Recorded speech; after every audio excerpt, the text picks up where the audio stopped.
Kaixo, arratsaldeon eta ongi etorri emakume zintzilariak atzo eta gaur ekitaldi honetara.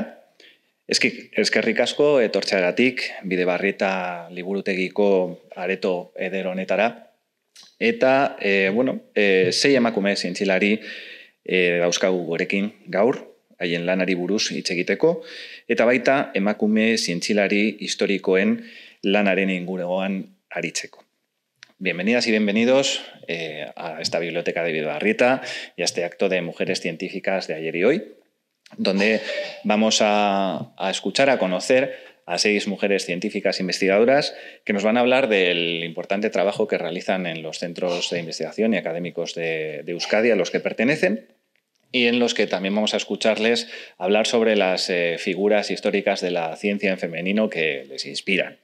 Este evento de hoy cierra un programa muy extenso de más de 60 actividades que se realizan en Euskadi con motivo de la Semana Internacional de la Mujer y la Niña en la Ciencia, que están promovidas por un colectivo que se llama Emakumeak Zientzian, que este año lo formamos 32 organizaciones, que vais a ver por aquí, si me funciona el puntero, ¿vale? Todos esos logos de ahí.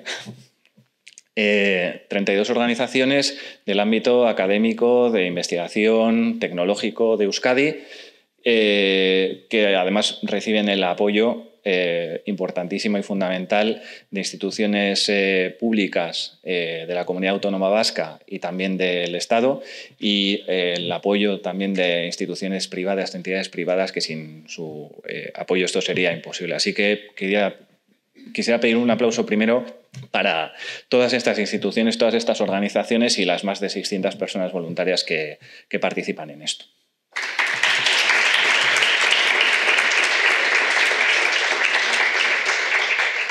Bien, realmente esta es la segunda edición que se hace en este ciclo de charlas en Bilbao, es el quinto en total, porque esto todo empezó en Guipúzcoa, como Emakumeak Zientzian, propiamente dicho, y poco a poco vamos ganando terreno. En cuanto a territorios históricos, este año hemos conseguido incorporar a Álava, con lo cual, ha habido emakume zintzilaria atzo eta gaur esta edición, primero en Donostia y ayer en Gasteiz. De hecho, una de nuestras ponentes hoy repite, dos, de hecho, repiten.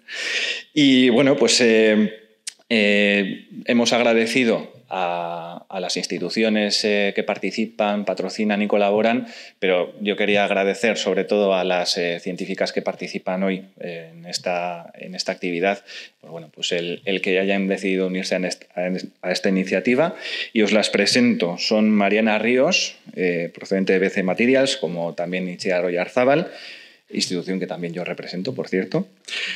Vicky Sánchez, de Achucarro, Basque Center for Neuroscience.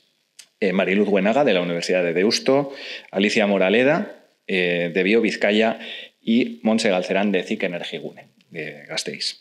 Ellas nos van a hablar, como os decía, de su trabajo, pero también de mujeres científicas históricas que solo en estos últimos años realmente se les ha empezado a reconocer parte del grandísimo mérito que tuvieron con grandes descubrimientos y que han sido de alguna manera sepultadas por kilos y kilos de tierra, de desigualdad. Y realmente mencionaban en la presentación de Emakumeak Zientzian, que tuvo lugar en Donostia hace unos días, la palabra arqueología. La palabra arqueología para recuperar la historia de estas mujeres, que nuestras compañeras van a hablar suficientemente largo de ellas, que tienen una historia mucho más allá de lo que eran sus importantísimos descubrimientos científicos.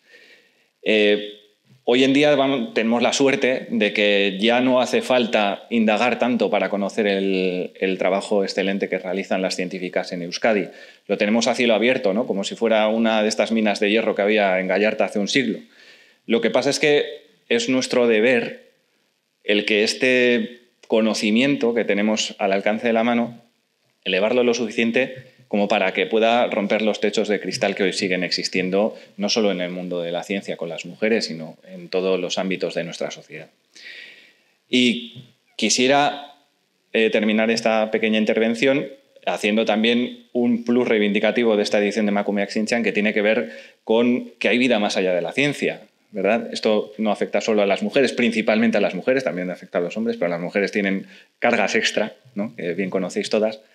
Y quiere decir que por encima de los estándares que hacen que se promocione una carrera científica, que tienes que llegar a unos números, por encima de una vocación que a veces se entiende por el extremo, ¿no? De que yo soy científico o científica por vocación y le dedico más horas de las que tiene la semana, pues bueno, pues que también hay una vida, que hay que dedicarse a ella. Y que si es tu opción dedicarle tu vida, tengas también la opción de no dedicársela por entero si no quieres. Así que, pues bueno, pues vais a ver, por ejemplo, cómo tenemos grandes deportistas, como Montse Galcerán. Tenemos, en el caso de Mariana, por ejemplo, una apasionada del baile o de la cerámica o de la fotografía, y también tenemos otros casos en los que simplemente, pues como en el caso de Itziar, le gusta viajar, que también hay que dedicarse a este tipo de cosas. Así que yo no me voy a extender más, voy a dar el paso a Mariana, por favor, con tu primera presentación.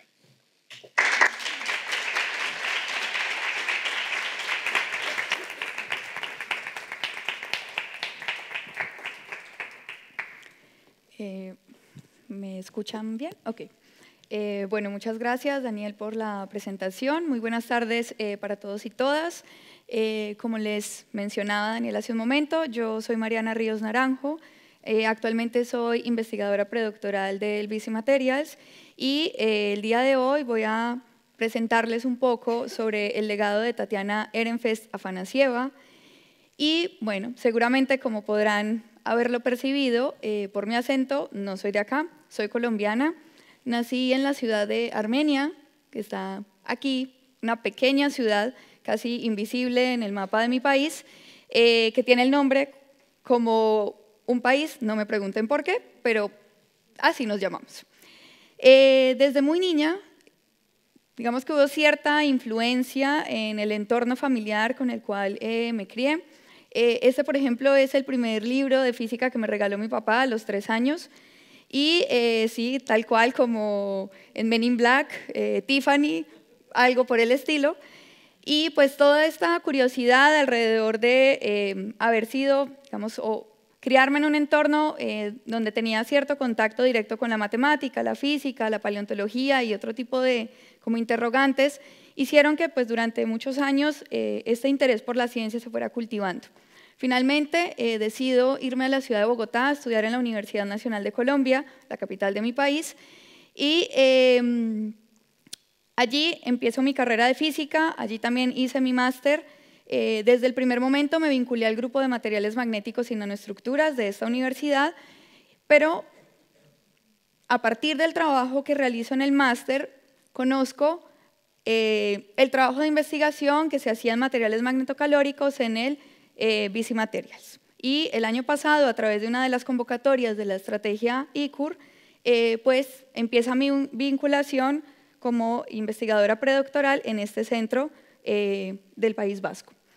¿Qué trabajamos nosotros en nuestro laboratorio? Principalmente en materiales multifuncionales, trabajamos con aleaciones metálicas que tienen diferentes, valga la redundancia, funcionalidades de acuerdo a algún estímulo externo al cual estén sometidos. En este caso, como en el video que están observando, ciertas propiedades en función, por ejemplo, de este estímulo que es calor.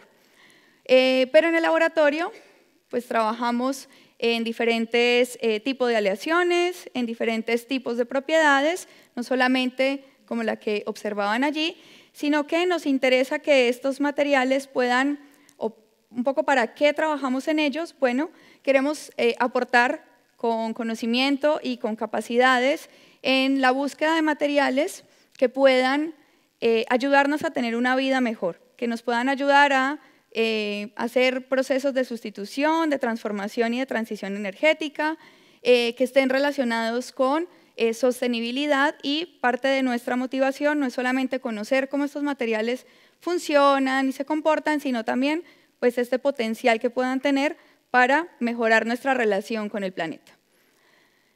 Pero durante estos años, ligada al laboratorio y a mi formación en física, no solamente me dediqué a esto, sino que en Colombia durante muchos años trabajé como docente y en esta oportunidad a través de una serie de proyectos en los cuales ligábamos el trabajo que hacíamos en las universidades con instituciones educativas, tuve la oportunidad de acompañar procesos en escuelas rurales, como por ejemplo la que están observando acá. Esta es una escuela fundamentalmente donde asisten campesinos e indígenas, y ellos estaban interesados, un poco lo que buscan este tipo de estrategias, es que surjan preguntas de investigación desde los más pequeños y ellos mismos empiezan a abordar el método científico sin necesidad de que llegue alguien ilustrado de la universidad a resolverle sus problemas. Un poco en el ejercicio de la apropiación social del conocimiento. Así que con ellos estábamos interesados en mirar cómo podíamos usar las energías renovables. Ellos querían usar el sol, es digamos como la primera fuente que además tenían acceso allí en esta zona del departamento del Quindío, y pues diseñamos estas, por ejemplo, estufas solares, evaluamos tratamientos para, digamos, cómo podíamos mejorar la calidad del agua que ellos además consumían, que venía directamente de esta quebrada, y una experiencia que fue muy bonita al final de todo este proceso de investigación de ellos. Presentan sus resultados, viajan a la ciudad de Bogotá.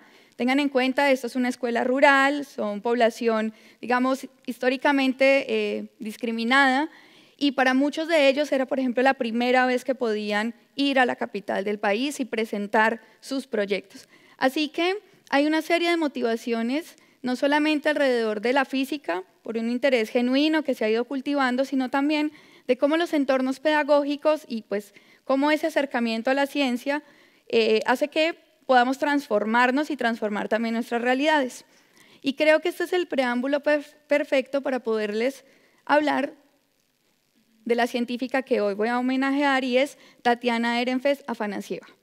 Ella fue una matemática, digamos física entre comillas, aunque su título formal no sería de física, rusa, neerlandesa, que hizo importantes contribuciones al campo de la mecánica estadística, un área de la física, pero que no solamente hizo contribuciones en ello, sino en la enseñanza de la geometría y de las matemáticas. ¿Y quién era Tatiana? Bueno, Tatiana nace en Kiev en 1876. Allí durante sus primeros años vive con su padre, un ingeniero de ferrocarriles, pero que tras la muerte de él debe mudarse a San Petersburgo para vivir con sus tíos, un tío y la esposa de él. Durante estos años empieza sus estudios de matemáticas y conoce a una serie de físicos que la promueven, encuentran un potencial en ella para que pueda mudarse a Gotinga y allí hacer sus estudios de matemática. Para aquel entonces, Gotinga era considerada casi que uno de los lugares más importantes del desarrollo de la matemática y la ciencia, así que era lugar obligado de convergencia de muchos físicos, matemáticos y demás en Europa. Y es en este contexto, alrededor de este año, cuando conoce al físico Paul Ehrenfest, con quien después contraería matrimonio.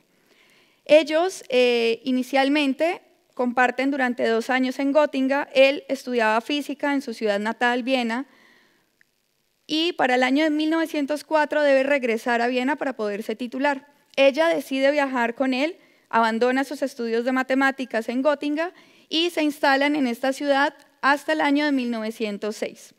En este periodo digamos que se han graduado, él se ha graduado, ella pues simplemente suspende sus estudios, pero él no encuentra trabajo y ella pues no había terminado su formación, así que tampoco encontraba trabajo.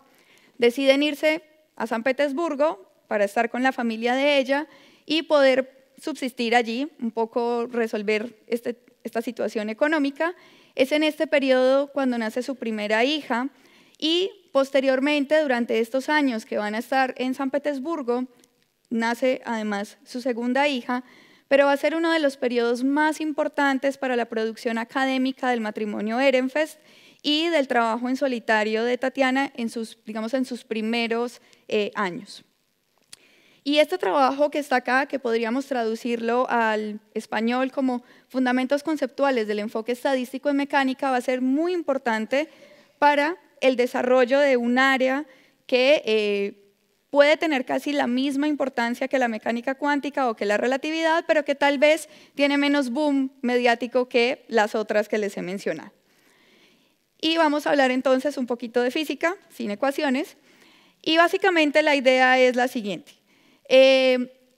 Como tal vez recordarán de la época de la secundaria y demás, durante mediados del siglo XIX se empiezan a dar una serie de cambios muy importantes en el mundo de la física y las ideas atomistas de pensar que los objetos, como por ejemplo el agua que está en este contenedor, estaba hecha de cosas, de partículas, de moléculas y demás, pues empiezan a resurgir, ideas que habían sido descartadas por mucho tiempo y empiezan entonces a ser consideradas especialmente a la hora de evaluar propiedades macroscópicas, es decir, propiedades de los objetos que vemos y tocamos a nuestra escala, como por ejemplo la temperatura. Pues resulta que el mentor de Paul Ehrenfest, Boltzmann, hace una serie de formulaciones y de leyes donde encuentra que el comportamiento del agua, por ejemplo, que está hirviendo acá y de cómo la temperatura cambia cuando la ponemos en la estufa, pues depende de cómo se comportan las moléculas que componen dicha sustancia. Pero son tantas, la cantidad que tenemos no es ni una, ni dos, ni tres, sino que son muchísimas moléculas, así que debemos trabajarlas o estudiarlas de una manera colectiva. Y para ello necesitamos involucrar a la estadística para poder evaluar cuál va a ser entonces, desde el comportamiento microscópico de muchos cuerpos, cómo al final se comporta un cuerpo macroscópico, dando origen con ello a lo que conocemos como mecánica estadística. Y aquí es donde entra el trabajo del matrimonio Ehrenfest, porque a partir de este artículo de 88 páginas que escriben en su momento, pues se hace toda una formulación, todas estas ideas que Boltzmann había estado construyendo, pues ellos las logran formalizar a través de conceptos de aleatoriedad y probabilidad y darle como toda una estructura a un área que luego tendría un desarrollo en el cual, por ejemplo, Tatiana seguiría contribuyendo muchos años después, como podemos ver en este artículo, que es de 1958. Así que durante toda su vida ella hizo grandes contribuciones a la mecánica estadística y he de confesarles que, por ejemplo, cuando uno está haciendo su carrera de física, escucha hablar de Ehrenfest todo el tiempo, pero nunca sabe que eran dos Ehrenfest. Solamente conocemos a Paul Ehrenfest, que es el físico famoso, pero de ella nunca se habla, aunque ella hizo igual cantidad de contribuciones o más, porque igual siguió trabajando en solitario en este tipo de área de la ciencia.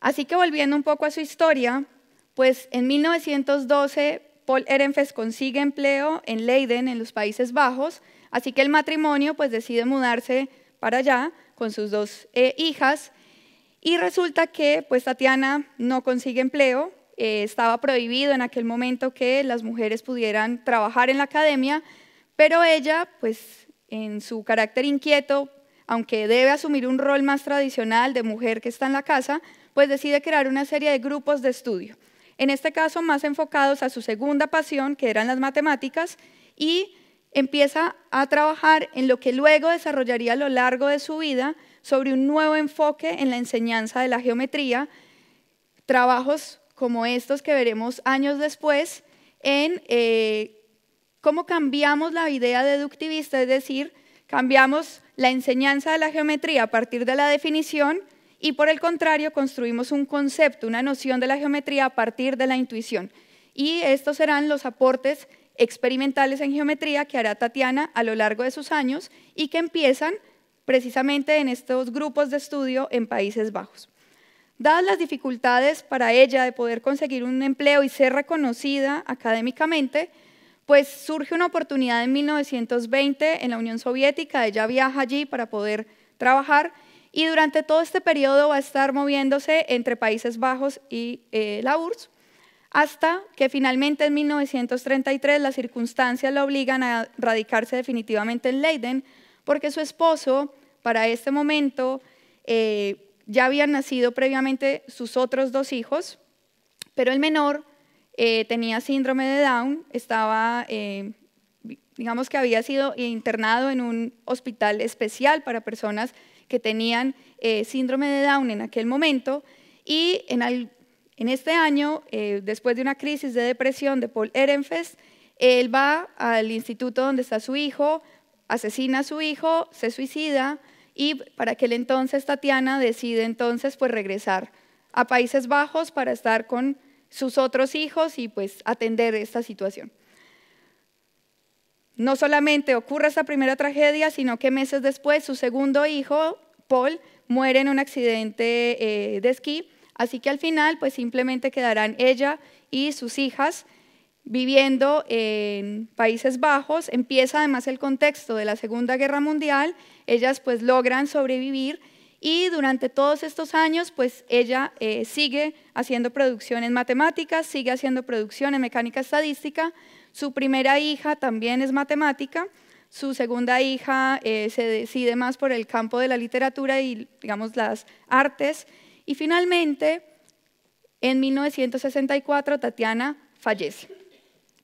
Y para finalizar, quisiera cerrar dejándoles este pequeño extracto de una de las cartas que Albert Einstein, que fue muy cercano al matrimonio Ehrenfest, fue amigo personal de ambos, le envía a Tatiana en 1945. Podemos ver un poco el contexto histórico alrededor de la Segunda Guerra Mundial y de todos los acontecimientos que ya habían pasado en la vida de ambos. Y yo creo que hay un mensaje muy poderoso a través de la vida de Tatiana, y es primero la idea de no renunciar a los sueños. Vemos que en esta historia de vida muy resumida, pues hay una serie de vicisitudes muy importantes, pero ella pese a eso decide seguir trabajando en sus sueños, en lo que para ella también era importante, y creo que el otro mensaje que nos deja su vida es esa capacidad de resiliencia, pero no sobre una idea de la resignación, sino por el contrario de la transformación, de listo, no tengo los espacios, pues busco los espacios y transformo la realidad que pues se me ha impuesto por alguna circunstancia. Así que creo que por eso también la escogí, no solamente por sus contribuciones a la física, por sus contribuciones a la pedagogía, como lo pudimos ver a lo largo de la presentación, sino también por esa capacidad de adaptación y de transformación que nos deja la vida de Tatiana Ehrenfest. Eskerrik asko.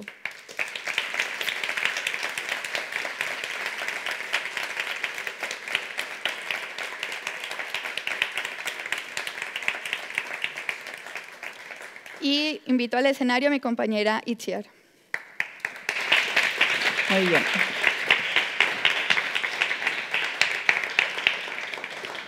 Kaixo, arratsaldeon, ni Itziar Oiarzabal Epelde naiz eta emakume zientzialaria naiz. Eta gaur, Liszt Meinerri buruz hitz egitea gustatuko litzaidake. Baina beretaz hitz egiten hasi aurretik lehenengo galdera batin barrizuet. Zuetatik zeintzu daukazue iman bat etxean, edo zein dauzka imanak etxean. Jende askok, Eta galdera hau indetenen, segurazki gehienak honetan pentsatu duzu, edo jostailuetan, edo gailuan itxotxita dauzkagun imanetan, ez? Baina, errealitatean, pentsatzen duguna baino askoz ere iman gehiago dauzkagu etxen.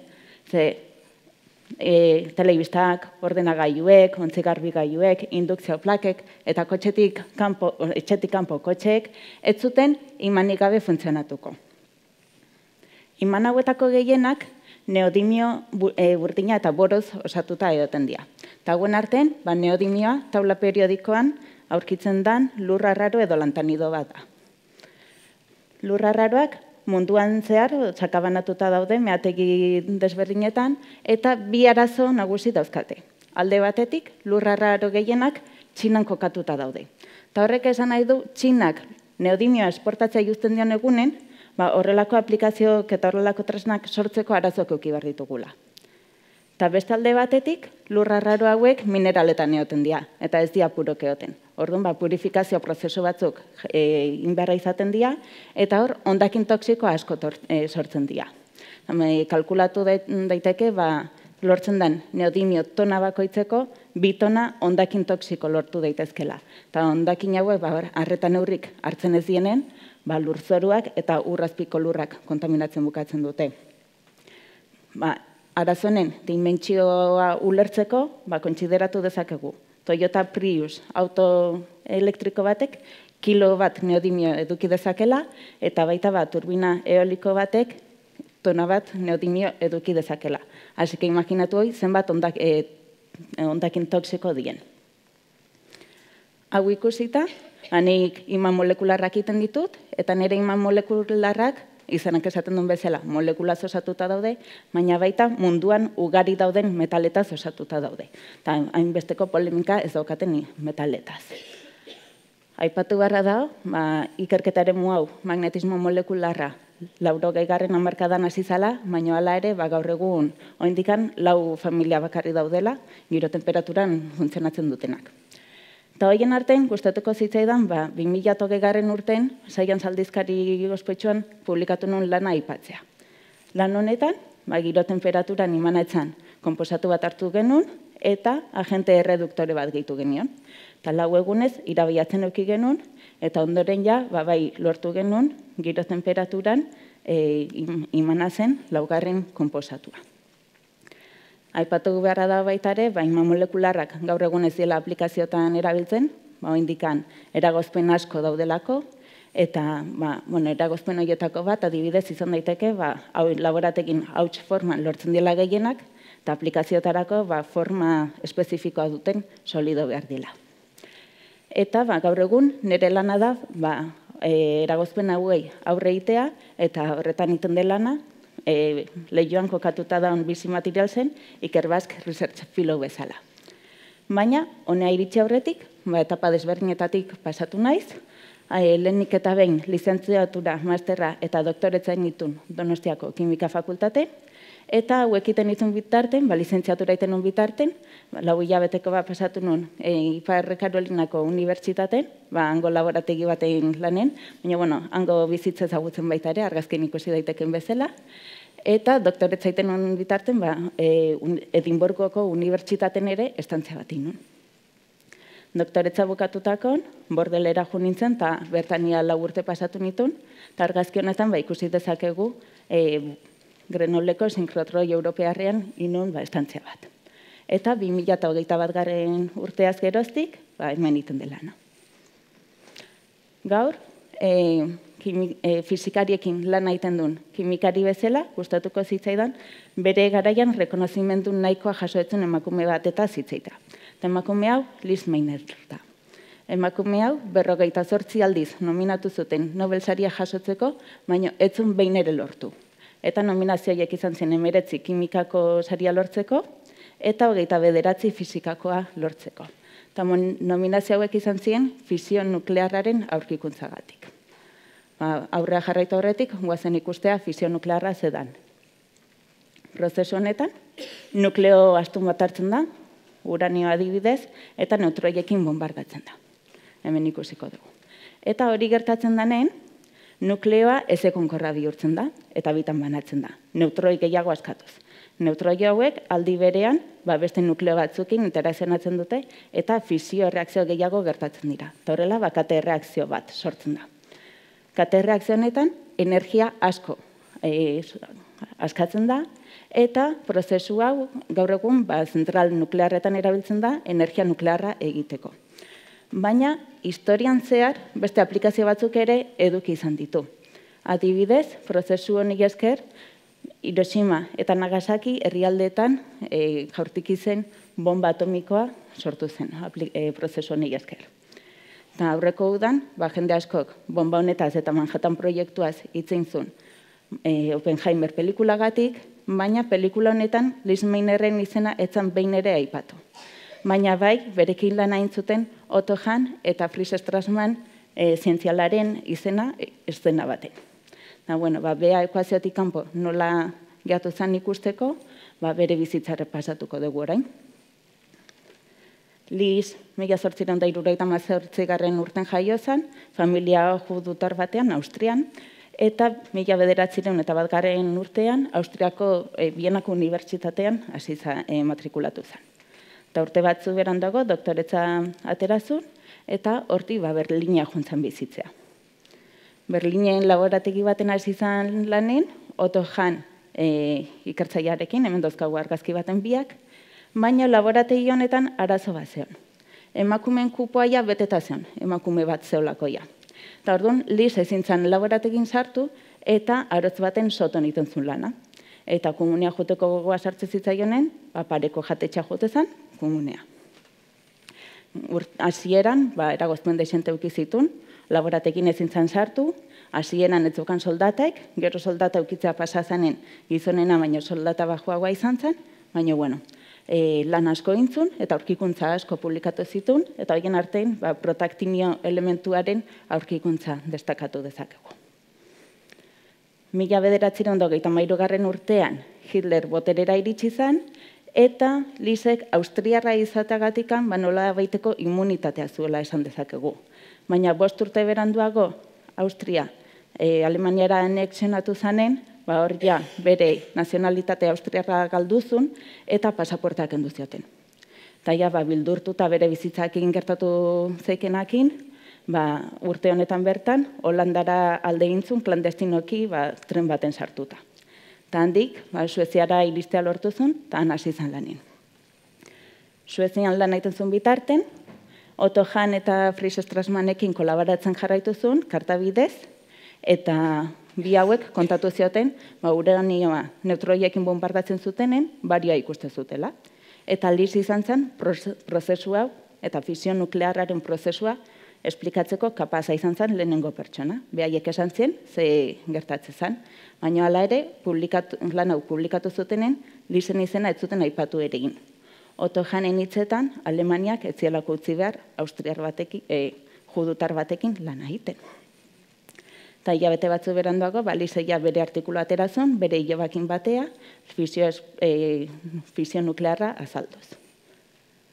1992 urten, Manhattan proiektuan lan egiteko aukera eman zioten, baina beak ez esan zuen, beak ez zula nahi bomba atomiko batekin zerikusirik euki, eta hemen esan beharra da, ez esan zuen zientzialari bakarra izan zala, eta gaina Suezian bizi izanen soldata oso bajua zeukala, eta lanin ere restrikzio asko zeuzkala, eta proiektu honetan parte hartzek, komoditate deixenteko bizitza eman behartziola, baina bueno, beak ez zuen inoiz bombankin zerikusirik eukin nahi izan.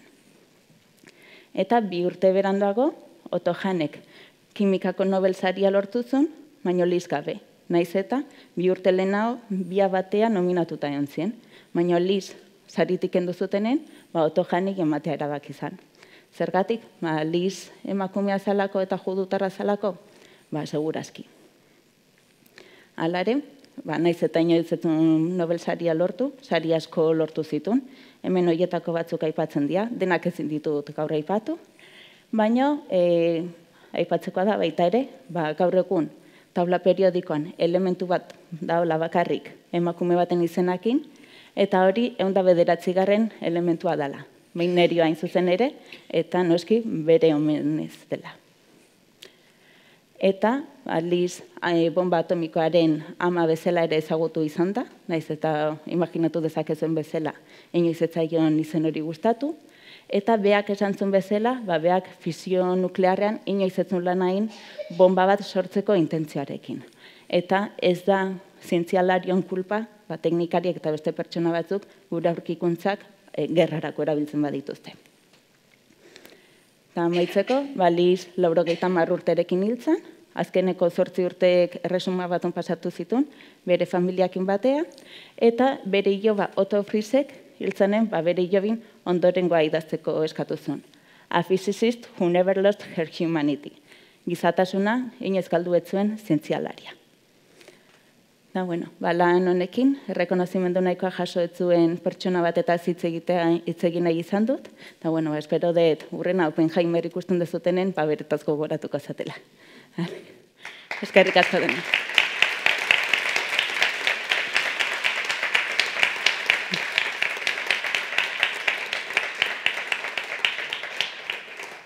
Y ahora me gustaría darle el paso a Vicky.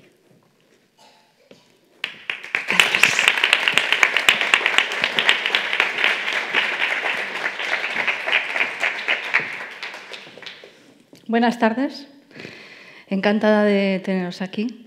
Yo soy Vicky Sánchez, trabajo en la Universidad del País Vasco, tengo una plaza de investigadora permanente y también soy investigadora en el Centro Achucarro en Leioa.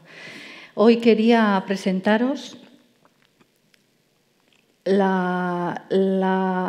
hacer un pequeño un homenaje a Rita Levi Montalcini, que no sé ¿Quién sabe quién es Rita Montalcini? ¿Alguien de los presentes? Algunos seguro que sí, no levanta nadie la mano. 3, 4, bueno, seguro que alguno más. Bueno, pues como veis es una persona mayor, fue muy longeva, murió a los 103 años, era una neurocientífica y tiene muchas frases y podéis recoger cualquiera de sus frases en cualquier literatura, pero una importante es que tras siglos de letargo, las mujeres jóvenes pueden aspirar a un futuro moldeado por sus propias manos. Esto fue un espíritu que fue constante a lo largo de su vida y es que su vida pues, fue realmente compleja. Ella nació en 1909, murió en el 2012 con 103 años y, bueno, pues casualmente es una de las pocas mujeres que consiguieron reconocimiento en vida porque le concedieron un premio Nobel en el año 1986. Aquí aparece recogiéndolo en Estocolmo y se lo dieron junto a un bioquímico con el que trabajó durante muchos años, Stanley Cohen, por la identificación de un factor de crecimiento nervioso que se llama NGF por sus siglas en inglés. El descubrimiento tuvo lugar casi 40 años antes, pero bueno, no está mal porque al final fue reconocida. En este vídeo... I wish first to express my very deep gratitude for this most prestigious award. It is like finding oneself on the top of the highest peak of the Himalayan chain, the Everest. And to be there, to find yourself there, without having had any effort in the ascent, but enjoyed a tremendous pleasure for the panorama which we saw at every turn of the road. Ese fue su espíritu vital. O sea, para ella, la trayectoria y todo lo que había hecho a lo largo de su vida era algo que no le costaba un esfuerzo, disfrutaba con ello. Y la verdad es que sus inicios fueron fueron bastante duros. Ella nació en 1909 en Turín, en Italia, en el seno de una familia culta. Eran judíos sefarditos, pero muy acomodados, y ella de vez en cuando decía que tenía un estilo victoriano. Su padre era un ingeniero, matemático, su madre era pintora, y ella era gemela de otra niña, otra Paola, que acabó siendo una pintora brillante, totalmente reconocida. Su hermano también fue escultor, fue arquitecto. El caso es que ella estaba en un entorno en el que, claro, en Turín en aquella época, mujer y científica era un binomio casi imposible. Y además hay que añadir que era judía, o sea, lo tenía todo. Ella tenía un carácter muy fuerte y desde el principio le gustaba la biología. Lo iba diciendo en casa, pero desde luego su padre nunca habría pensado que ella podía estudiar en la universidad porque a ella le tocaba ser madre e hija y disfrutar de la vida en la que podían disfrutar. Pero ella, a los 20 años, tuvo la desgracia de que una de las niñeras que había tenido en la infancia, con la que tenía mucha relación, murió de cáncer. Y esa misma noche dijo en su casa que ella iba a estudiar medicina. Iba a estudiar medicina a toda costa, sus padres se negaron al principio, ella trabajó en una panadería para pagarse los estudios e ingresó en la Universidad de Turín. En esa universidad eran 7 mujeres y 100 y pico hombres. Ella rubia con sus trenzas y desde luego no era muy bien mirada por el resto de sus compañeros. Además, ella no tenía una formación básica de entrada, entonces tuvo que trabajar muchísimo porque ella quería hacerse un hueco. El caso es que en 1936, después de mucho esfuerzo, ella se tituló licenciada en medicina con las máximas calificaciones. Ya antes de terminar su graduación en medicina, estuvo en contacto con un histólogo, Giuseppe Levi, que, aunque lo parezca, no tienen nada que ver, porque no son ni familiares. Y este histólogo era catedrático de un departamento en el que ella empezó a trabajar cuando estaba en la carrera. Y empezaron a trabajar en el desarrollo y en los estudios del desarrollo del sistema nervioso. En aquella época eran estudios de histología y embriología y trabajaban con embriones de pollo, que era lo más accesible en aquel momento. Ellos estuvieron trabajando en la Universidad de Turín hasta el 1938. Y en esa época ya empezaron a detectar un factor que en aquel momento no se denominaba factor. Ellos intuían, o ella intuía, porque siempre ha defendido que la intuición femenina es positivísima para la ciencia porque algo hay, algo habrá, no sé. El caso es que ella decía que había un factor soluble que hacía que los nervios buscaran a las células musculares que tenían que inervar. Había tendencias que decían que algo así tenía que pasar, pero que no podía ser un factor soluble, tenía que ser alguna otra cosa, pero ella insistentemente trabajaba en ello. El caso es que durante estos años ellos ya mandaron a publicar algún artículo, cosa que en aquella época un artículo de una mujer era realmente novedoso. ¿Y qué pasó entonces? Pues que en 1938 empieza Mussolini ya publica el segundo manifiesto por la ofensa de la raza, y por lo cual todas las personas judías no pueden llevar a trabajos científicos, tienen que salir de la universidad, y Rita Levi fue una de ellas. Salieron de la universidad, lógicamente, y en el año 38 tanto Rita Levi como Giuseppe Levi se fueron a Bélgica a trabajar en un laboratorio porque todavía allí se podía trabajar. Estuvieron 2 años hasta 1940, hasta que las tropas nazis empezaron a invadir Bélgica y ellos se volvieron de nuevo hacia Turín. ¿Qué pasó entonces? Pues que ella no cesaba en su trabajo y montó un laboratorio totalmente clandestino en su casa. En su habitación montó un horno casero, se había llevado un microscopio de laboratorio y hacía cirugías con agujas de coser y con pinzas de relojero, y hacía cirugías en los embriones de los pollos. ¿Cómo conseguía los pollos? Pues también iba hacia las granjas más cercanas pidiendo huevos para sus hijos que no tenía, pero bueno, era la forma de conseguir material. Ella trabajaba de forma insistente, se fueron a Bruselas, volvieron, y luego la familia, cuando ya en Turín empezaron a bombardear y empezaron las tropas nazis también a invadirlo, ellos se fueron hacia el sur a Florencia y estuvieron allí unos años toda la familia, pues con nombres falsos y totalmente ocultos. Ella seguía insistentemente trabajando en todas las partes donde iba con su laboratorio. El caso es que hay un momento clave en su vida y está en torno a 1944, cuando, aparte de todo esto, ella trabajaba como médico en las poblaciones más desfavorecidas, con la gente pobre, e iba ayudando en su actividad médica, que tampoco la dejaba. El caso es que sus publicaciones ya estaban dando un poco de vueltas por el mundo, y un investigador en Estados Unidos, en la Universidad de Washington en San Luis, leyó algunos de sus trabajos. Era un embriólogo que estaba también interesado en el crecimiento del sistema nervioso. Vio los trabajos de Rita Levi y entonces le invitó para que pasara una pequeña estancia de unas semanas en su laboratorio. Ella, encantada, dijo: este es el momento de empezar a hacer algo en el otro lado, otro continente, y se fue. Se fue y estuvo allí 30 años. Lo que iban a ser unas semanas le duró 30 años. Ella estuvo allí trabajando, seguía en contacto con Giuseppe Levi, porque esto ha sido mantuvieron su amistad durante toda la vida y su colaboración, pero además empezó a trabajar con Stanley Cohen, que era un bioquímico más joven, pero que también estaba interesado en el desarrollo del sistema nervioso. Y ellos, a lo largo de estos años, alrededor del 47-50, purificaron finalmente el factor de crecimiento nervioso.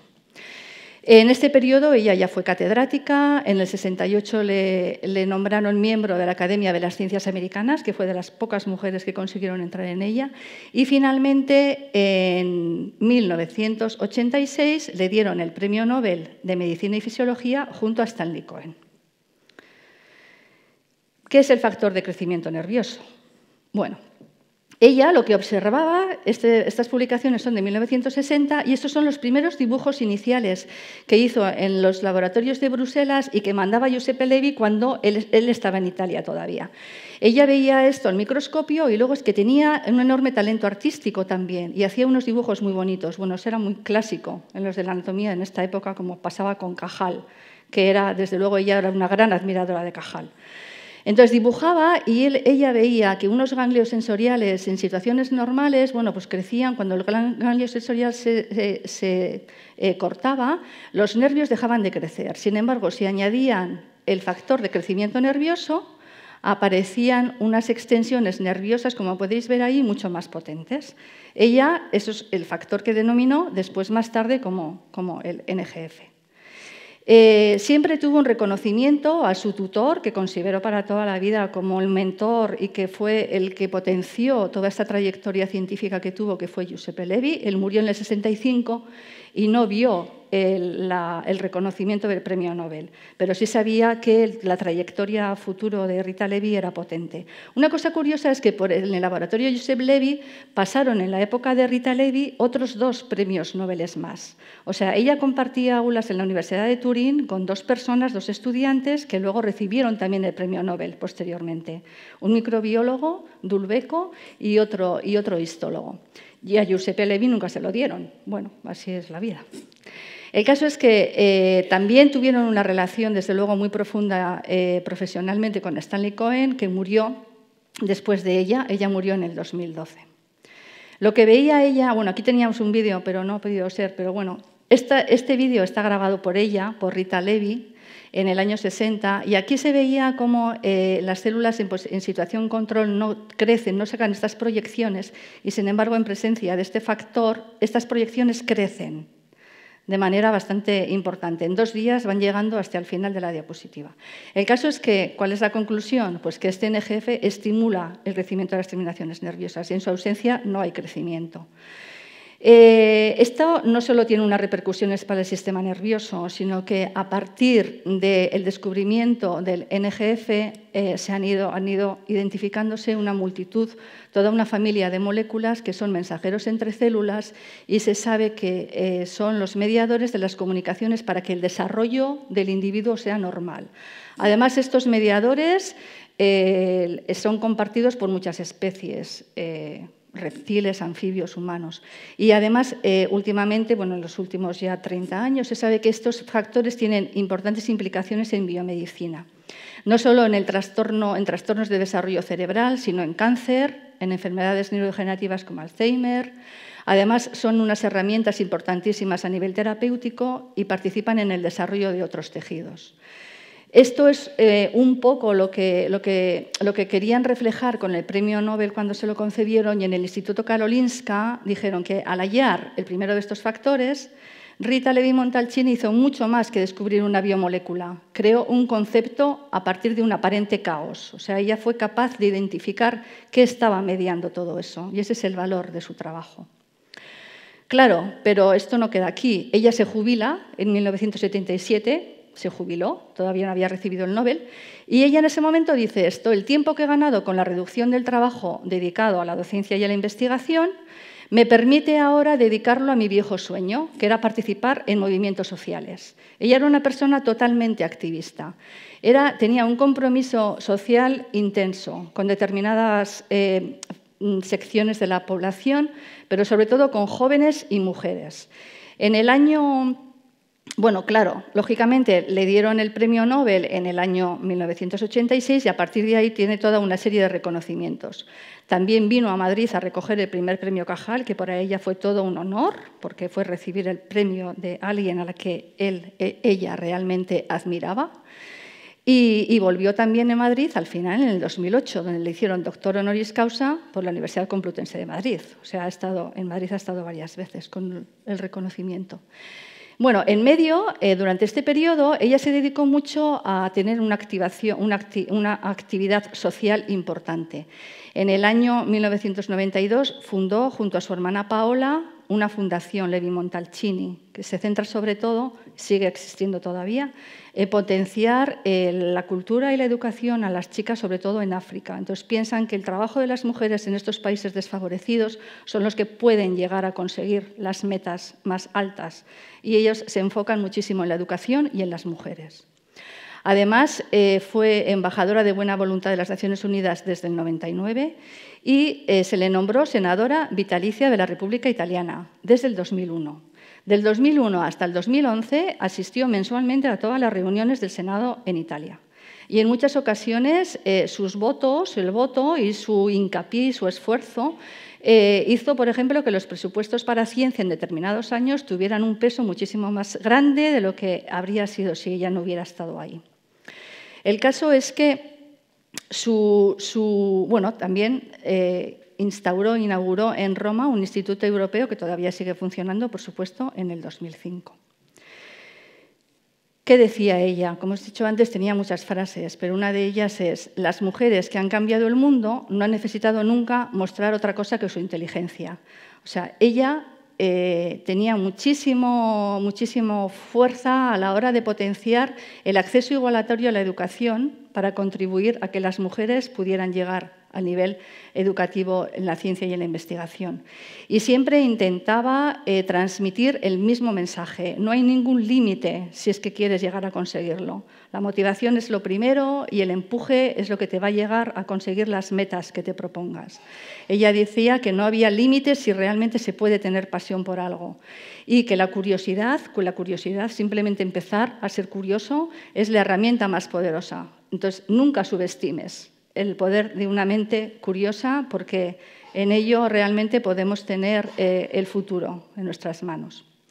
Pero claro, no solo queda ahí. La verdad es que tuvo una vida larga, pero tuvo una vida muy activa. Aparte de todos los trabajos científicos, que suman más de 160, también escribió 21 libros, algunos de ellos más relacionados con la cronología del descubrimiento del NGF, pero también tiene libros sobre educación y feminismo, y era muy feminista, la actitud vital ante el envejecimiento, porque ella murió con 103 años totalmente lúcida, activa y en el laboratorio prácticamente. Entonces, para ella no había barreras que se pusieran por delante. Y luego algo interesantísimo y que os recomiendo es su autobiografía, El elogio de la imperfección. O sea, es un libro súper pequeñito, pero que si lo podéis encontrar por ahí es una verdadera joya. O sea, ella, ¿y por qué la imperfección? O sea, su título viene de ahí. Ella, curiosamente, se consideraba como un poco patito feo. Desde que era pequeña en su casa era la que no sabía hacer nada. Su hermana era pintora, su hermano era escultor, ella solo le gustaban las plantas y los animales, que no tenían ningún tipo de valor, es que es a donde voy. Entonces, para ella siempre estaba en segundo plano. Llegó a la universidad y estaba rodeado de lumbreras, y todos unas notas excelentes, y ella no sabía al principio. El primer año estuvo realmente esforzándose muchísimo para llegar a todo. ¿Y cuál es lo que transmite a lo largo de su vida? Pues que es esa imperfección la que nos hace llegar a conseguir a las metas que nos proponemos. Dice, la imperfección y no la perfección es el resultado final de un programa escrito de la máquina, de esa máquina formidablemente compleja que es el cerebro humano. El cerebro no está hecho para ser perfecto, sino para vivir con la imperfección y sacar provecho de ello. Otra cosa importante que ya quería compartir y que es un poco el lema también de estas jornadas es que la vida científica no tiene que estar aislada de la vida personal. Y ella decía esto, no es necesario elegir entre la perfección en las actividades de nuestra vida personal o del trabajo. Basta con asumir que existen imperfecciones y ya está. Intentar buscar la perfección es lo que muchas veces nos pone los límites a lo que queramos conseguir. Entonces, bueno, este libro, buscadlo, porque es interesantísimo.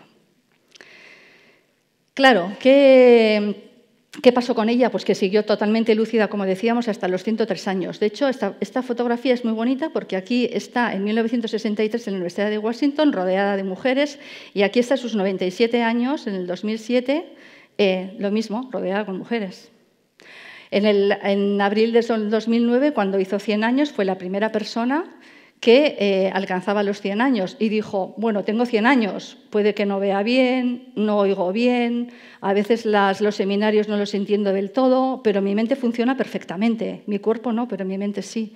E incluso ahora tengo una mente que es superior a la que tenía a los 20 años, porque ella se consideraba mucho más robusta y sólida.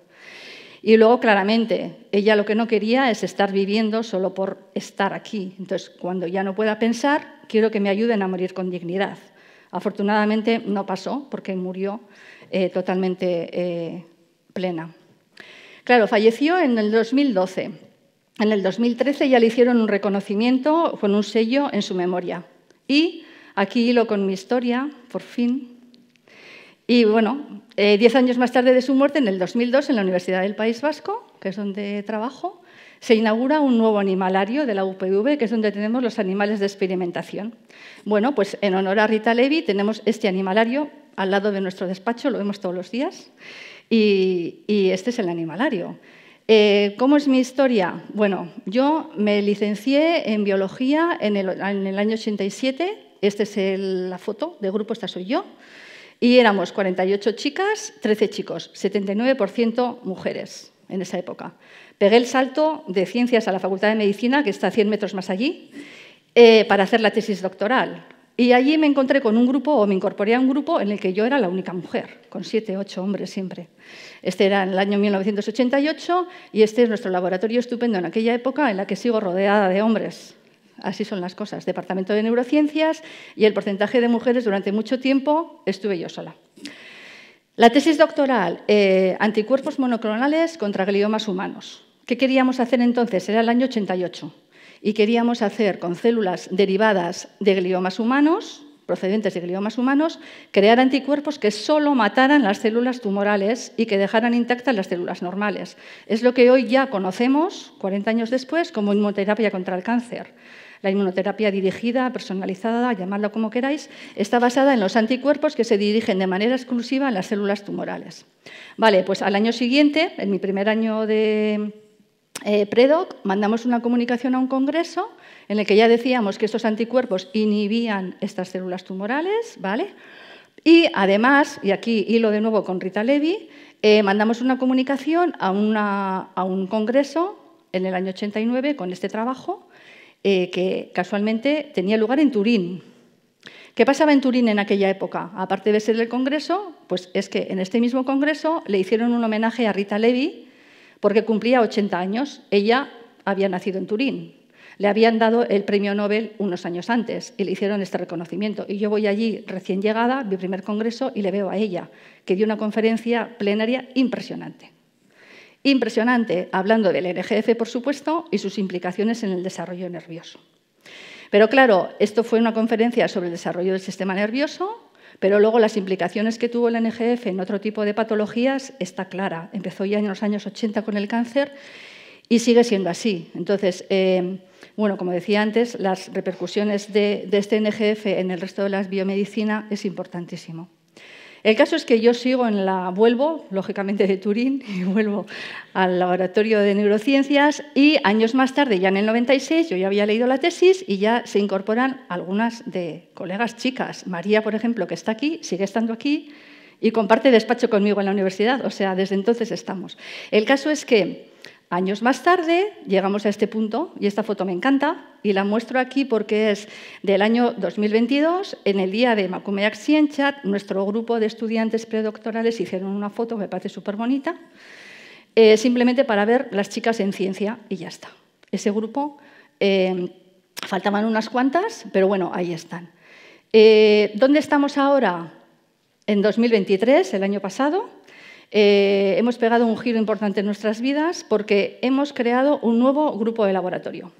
El laboratorio se llama, estudiamos la biología de la glía y de la matriz y lo hemos llamado Gliomatrix y somos todos estos. Entonces, esta estructura de grupo lo muestro aquí porque es un poco rompedor para lo que estamos acostumbrados a tener en una estructura de los grupos de investigación.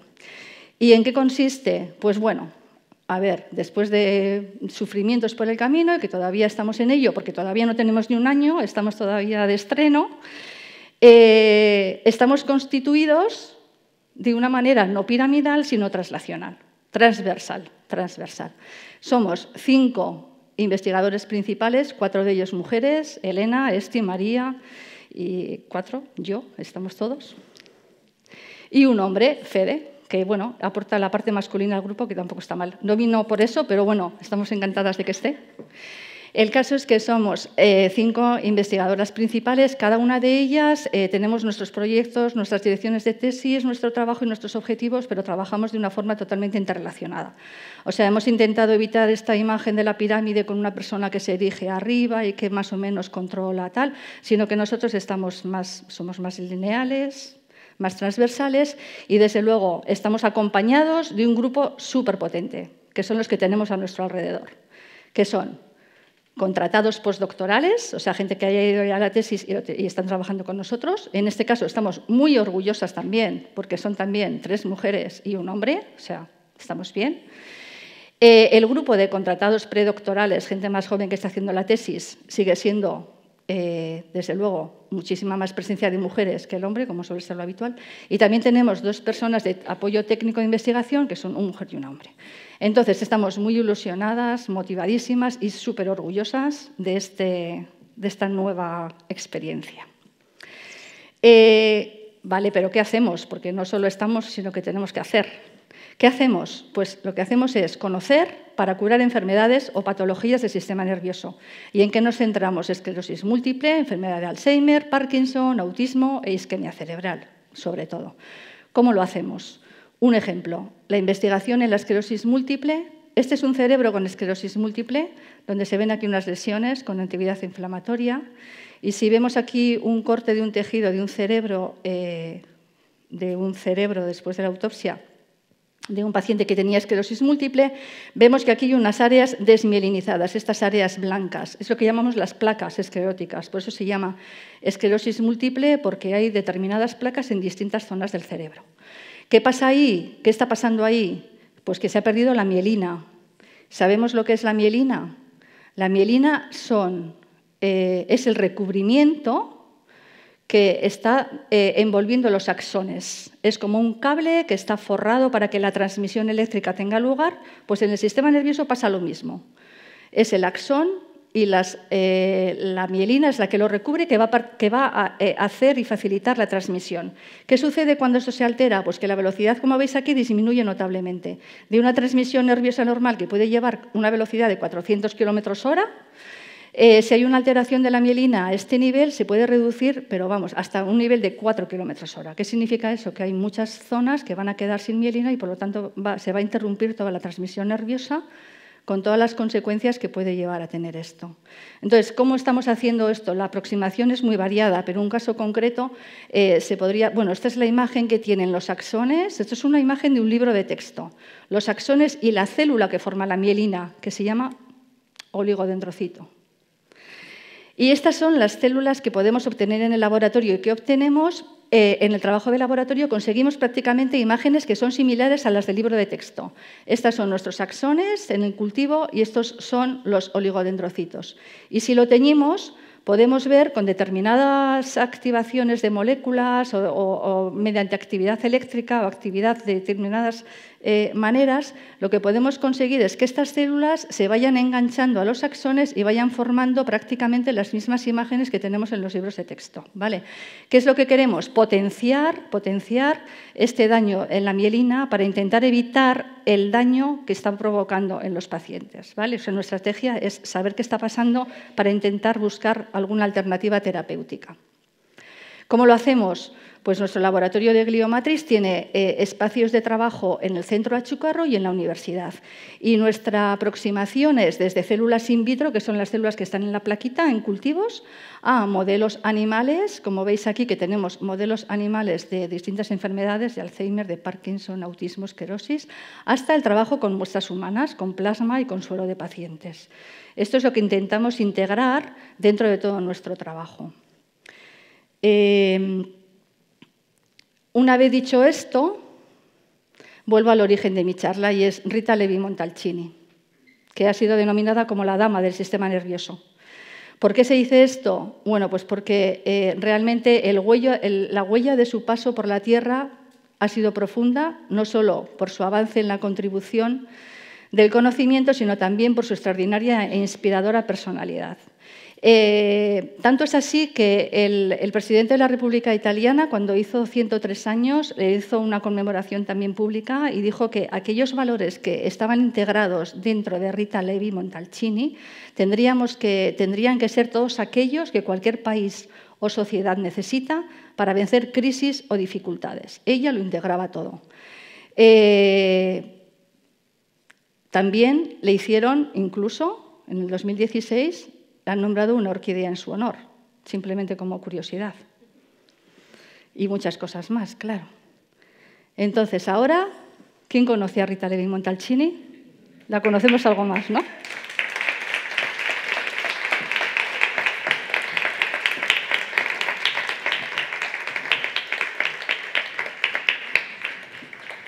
Vale, pues ahora encantada de dar paso a mi compañera Mariluz.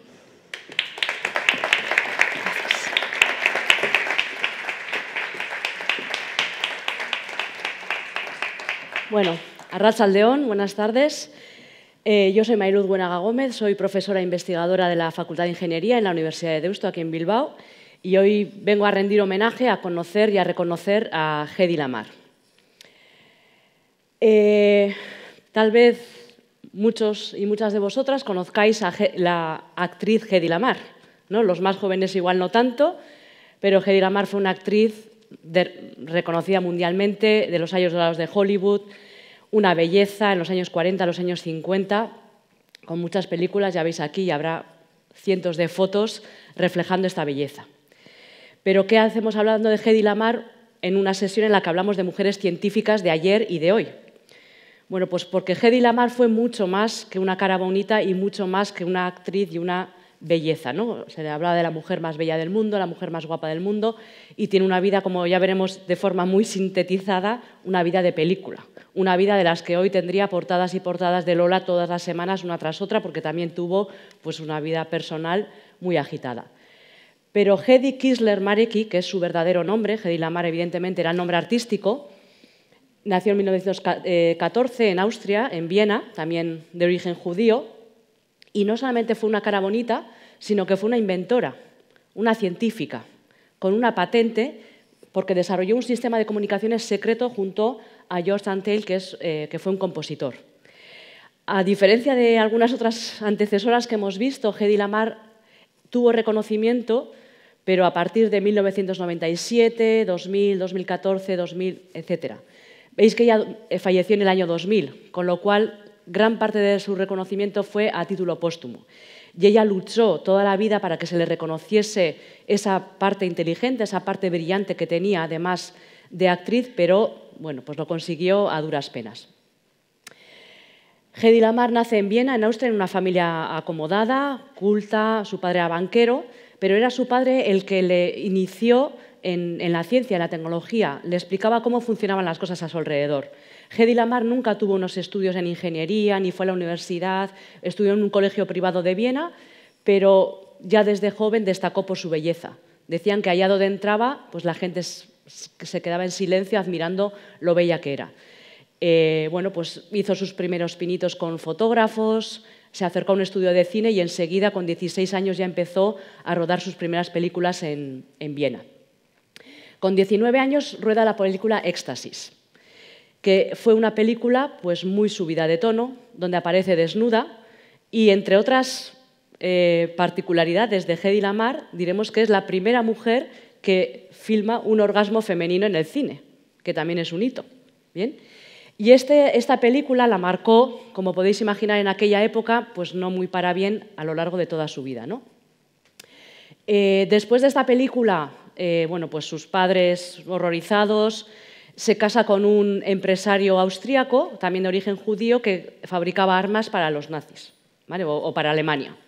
Es un marido muy celoso, que la tiene constantemente vigilada, y ella no puede vivir en esa cárcel de oro, ¿no? Porque vivía en un suntuoso palacio, pero ella es una mujer inquieta, es una mujer rebelde, y en una noche, en una fiesta, droga a una de sus sirvientas, se hace pasar por ella y huye a Inglaterra. Ya en esta época, pues la situación de los judíos en Austria está siendo complicada, ella ve que la cosa no está bien y huye a Inglaterra, donde tiene pues, familiares y conocidos. En Inglaterra ve una película de la Metro-Goldwyn-Mayer en el cine y dice que ella quiere ir allí.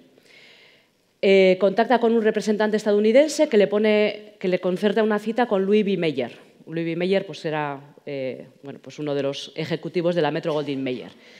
Este ejecutivo había venido a Londres a reclutar actores y actrices europeos que estuviesen huyendo de la guerra, de la situación en Europa, a precio de saldo. ¿Bien? Y le ofrece $125 a la semana para irse con él a Estados Unidos. Y ella le dice que no, que es poco para ella. Pero inmediatamente encarga un pasaje para el Normandía, que era el barco en el cual Louis B. Mayer iba a viajar de vuelta a Estados Unidos. En ese barco ella se encarga de que la vea jugar al tenis, de que la vea en la piscina y de que la vea con sus trajes suntuosos en las noches de gala del barco. Y en una de esas veladas, pues Louis B. Mayer le ofrece $500 a la semana para formar parte de la Metro-Goldwyn-Mayer. Ella acepta y ya desembarca en Nueva York como una estrella, un fichaje estrella de la Metro-Goldwyn-Mayer. Decir que ese sistema de de trabajo que tenían pues era una esclavitud. O sea, todos los actores, actrices que trabajaron en aquella época en Hollywood pues tenían contratos draconianos de estar trabajando constantemente, horas y horas de rodaje, 7 años de permanencia y bueno, unas condiciones complicadas. Según llegó, empezó a rodar películas de éxito, pero tenía otra faceta, y era su faceta inquieta, su faceta curiosa y su faceta de querer descubrir e inventar cosas. Entonces, a las noches, en lugar de dormir, en lugar de descansar o en lugar de ir a fiestas, Hedy Lamarr se iba a su casa y inventaba o trasteaba o curioseaba con la ciencia. Bien. En Europa la situación está complicándose, su padre fallece y su madre sigue en Europa, sigue aquí, en medio de la guerra. A ella le preocupa todo esto y ve que los barcos europeos están bombardeándose por los alemanes están ganando la guerra y ella piensa que quiere idear algo que ayude a los aliados, ¿no? que ayude a su patria. Ella se siente muy patriota y muy austriaca, siempre tiene Austria en su memoria. Entonces decide, se le ocurre que puede desarrollar un sistema que permita comunicar a los barcos con los torpedos de manera secreta, de manera que los alemanes no puedan interferirlos. Desarrolla un sistema, ella tiene la idea de desarrollar el sistema, pero no tiene los medios ni el conocimiento para llevarlo a cabo. Entonces se alía con George Antheil, que es un pianista, es un compositor, y este compositor había trabajado en mecanizar pianos y adopta ese sistema para diseñar este sistema secreto. Total, que en 1942 les dan la patente. Qué bien. Donan esta patente al ejército de Estados Unidos, pero cuando recibe el ejército de Estados Unidos la patente dice, bueno, ¿qué queréis hacer? ¿Poner un piano en un torpedo? La meten en un cajón y esa patente pasa 12 años sin que nadie le haga ningún caso. Mientras tanto, lo que le recomiendan a Hedy Lamarr, ¿qué es? Que es que haga lo que tiene que hacer, lo que le corresponde hacer, y es vender rifas para el ejército. ¿Bien? Y seguir haciendo películas.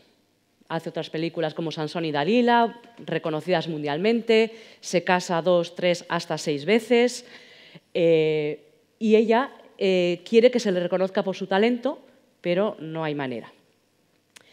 Muere en el año 2000 y pongo aquí este icono de tragicomedia porque muere sola, arruinada. Por el camino intentó producir sus propias películas, cosa que era algo totalmente inaudito en Hollywood, que un actor o una actriz, y menos aún una mujer, produjese sus propias películas. Se arruinó con ello porque no encontró un canal de distribución, porque nadie quería distribuir películas producidas por una mujer.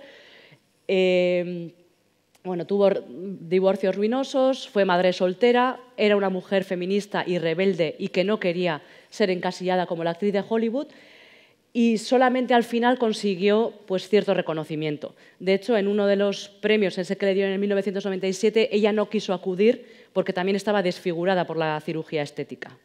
Ella también era esclava de su belleza, fue envejeciendo y, claro, envejecer para una mujer que había tenido esa belleza no era nada fácil. Empezó a hacerse operaciones de cirugía con 40 años y como os digo, ese premio lo recogió su hijo en su nombre y todos los reconocimientos vinieron después. Como os decía, el sistema que desarrolló es un sistema de comunicación secreta gracias a la cual hoy tenemos Wi-Fi, tenemos Bluetooth, tenemos GPS, se utiliza en comunicaciones satélites secretas y en muchas otras tecnologías de la industria armamentística. Es decir, muchas veces oiréis que, o ya espero que cada vez más se oiga, que Hedy Lamarr es la inventora de la Wi-Fi. No es técnicamente inventora de la Wi-Fi, pero sí de una tecnología que está integrada en la Wi-Fi y gracias a la cual tenemos la Wi-Fi. Entonces, como os decía, quería comunicar un barco con un torpedo y que los alemanes no pudiesen interferir las comunicaciones, entonces lo que desarrolló fue un sistema que lo que hacía era cambiar de frecuencias, saltos. Se llamaba frequency hopping o saltos de frecuencia. Y la idea de codificarlo de esta manera era pues, del pianista George Antheil, que había desarrollado ese mecanismo para hacer que los pianos tocasen automáticamente. Habréis visto alguna vez, ¿no? Con esas tarjetas, pues ese sistema fue el que desarrolló y luego se ayudaron de un ingeniero electrónico para realmente hacer la electrónica. Bien, porque veis que bueno, pues aquí cada uno iba poniendo su parte y la idea originalmente fue de Hedy Lamarr. Esta tecnología La patente expiró en 1959, pero hay pruebas de que la Armada se lo dio a un empresario, a un empresario, y le dijo, bueno, mira a ver si puedes hacer algo con esto. Y desarrolló unas sonoboyas que permitían comunicar pues, un avión con boyas y con barcos. Hedy Lamarr nunca recibió un solo dólar por la patente y murió arruinada. ¿De acuerdo? Entonces, ella también ya al final era consciente de que habían utilizado su patente, de que no la habían reconocido, pero tampoco sabía qué tenía que reclamar ni cómo lo tenía que reclamar. Bien, entonces, ya os digo que la vida de Hedy Lamarr, de hecho, hace estos días he estado presentando la película Bombshell, que es sobre un documental sobre Hedy Lamarr, y es apasionante ver todas las mujeres que habitaban en esta mujer, en Hedy Kisler. Bien. Y, bueno, pues sobre mí, yo soy ingeniera informática. Realmente, evidentemente, no me une nada en la biografía ni nada parecido a Hedy Lamarr. Yo, soy ingeniera informática, pero nunca pretendí serlo, ni es vocacional. Yo quería ser cirujana desde los 5 años hasta los 17, 18, pero bueno, pues una orientadora o desorientadora profesional pues me hizo cambiar de idea en una hora. Entonces dije, bueno, ¿qué voy a estudiar yo? Que tenga salida, que me gustan las ciencias, me gustan las matemáticas. Dice ingeniería, informática, y me encanta. Llevo 25 años trabajando en la Facultad de Ingeniería, dando asignaturas de programación, interacción persona-ordenador. He sido responsable del grupo Deusto Learning Lab, en las que hemos desarrollado y hemos trabajado para que estudiantes de primaria y secundaria pues, aprendan a través de la tecnología, utilicen la tecnología, el pensamiento computacional, y en esas facetas pues, investigación, desarrollo, innovación y la transferencia. Esta parte me gusta mucho. Me gusta que las cosas que hagamos se utilicen, que sean útiles para alguien, para el profesorado, para la comunidad educativa, y verlas en las aulas, ¿de acuerdo? Entonces, no tengo una carrera académica al uso de un montón de papers, que sí, tengo algunos, pero digamos que no es lo que más me motiva, ¿no? Y como decía el lema de Emakumeak Zientzia, y decía antes Dani, hago muchos esfuerzos para que mi vida tenga muchas otras cosas, ¿vale? Hago muchas cosas, ninguna de forma muy intensa, ni profesional, ni nada. Me gusta hacer deporte, me gusta la naturaleza, me gusta leer, viajar, el teatro, tocar el piano, me gusta estar con mi familia, con mis amigos, con mis hijas. Entonces, bueno, pues, y hago a veces, como muchas y muchos de vosotros, malabares para encajarlo todo, pero bueno, cada vez teniendo más claro, ¿no? También eso lo da la edad, el que hay que buscar el equilibrio, y que el trabajo me fascina y me encanta lo que hago y me siento una afortunada, pero que todo lo demás también tiene que caber. Entonces, como os decía, en el grupo de investigación y en el grupo pequeño que tenemos trabajamos en el pensamiento computacional para que pues eso, estudiantes de primaria, secundaria, bachillerato se acerquen a la tecnología, se acerquen a cómo piensan las máquinas y cómo es la tecnología que nos rodea. Y también dedico una gran parte de mi tiempo en fomentar el interés hacia la ciencia y la tecnología de los jóvenes, pero especialmente entre las chicas. Pues aparte de, bueno, soy miembro del equipo de coordinación de Emakumeak Zientzia y tengo algunos otros proyectos. Y muchos de los proyectos que hemos hecho pues son eso, de generar recursos, herramientas, plataformas, juegos para los jóvenes de primaria y secundaria. Entonces, ahora os voy a poner un vídeo de otro proyecto en el que, bueno, que coordino desde hace más de 8 años, que es Inspira STEAM, que tiene como objetivo eso, fomentar el que los jóvenes, pero sobre todo las chicas, pues porque sabemos la brecha de género que hay, no en todas las áreas científico-tecnológicas, pero sí en algunas, o en las ingenierías, que son las que me tocan más de cerca, pues estamos trabajando en ello.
importante es fomentar la curiosidad en los niños y en las niñas, fomentar que se hagan preguntas, fomentar que tengan un espíritu crítico. Horietan lan egiten dutenak, eta ikusteko, berain bizitza, arrunta dela, ez dena bezalakoa, eta ez dela ezer partikularra eta guztiontzat izan daiteken. Emakumeen iritzia eta ikuspuntua ere garrantzia da gure etorkizunean begira.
Vale, lo dejo aquí. Bueno, pues en Inspira y en Emakumeak Zientziak trabajamos, como hoy, en rescatar la memoria de mujeres que a lo largo de la historia han sido muy significativas, algunas reconocidas, otras no tanto, y poniéndolas en valor, y también en referentes cercanos, porque al final esos niños y esas niñas se ven espejos o ven espejos en aquellas personas a las que pueden, o vidas a las que pueden aspirar a ser, ¿no? Entonces, bueno, pues para nosotros es importante los referentes cercanos. Entonces, como os decía, la vida de Hedy Kinsler es apasionante, tiene luces y sombras, y tanto en su vida artística como en su vida científica. Tiene una estrella de la fama en Hollywood, como no podía ser de otra manera, y también hay un asteroide que lleva su nombre. Es decir, gracias a sus inventos, pues uno de los reconocimientos que recibió es que un asteroide lleva su nombre. Y creo que una frase que define muy bien su vida es que no creo que la gente deba vivir en la caja en la que nacieron. Ella estuvo muy condicionada por el hecho de ser mujer, de ser bellísima, de ser judía en una época en la que eso primaba sobre su inteligencia. Deben explorar todas las posibilidades y labrarse un futuro. Pues muchas gracias.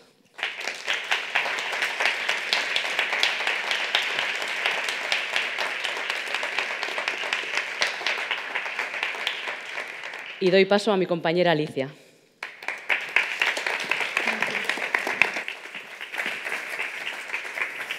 Muchas gracias. Bueno, como han comentado, mi nombre es Alicia Moraleda, estoy haciendo el doctorado en BioVizcaya y estoy actualmente cursando mi tercer año. Hoy voy a dar un breve homenaje a Rosalind Franklin y posteriormente os voy a comentar el porqué. Vale, Rosalind Franklin nació en 1920 en Londres en una familia cuya cuarta generación se dedicaba a la banca.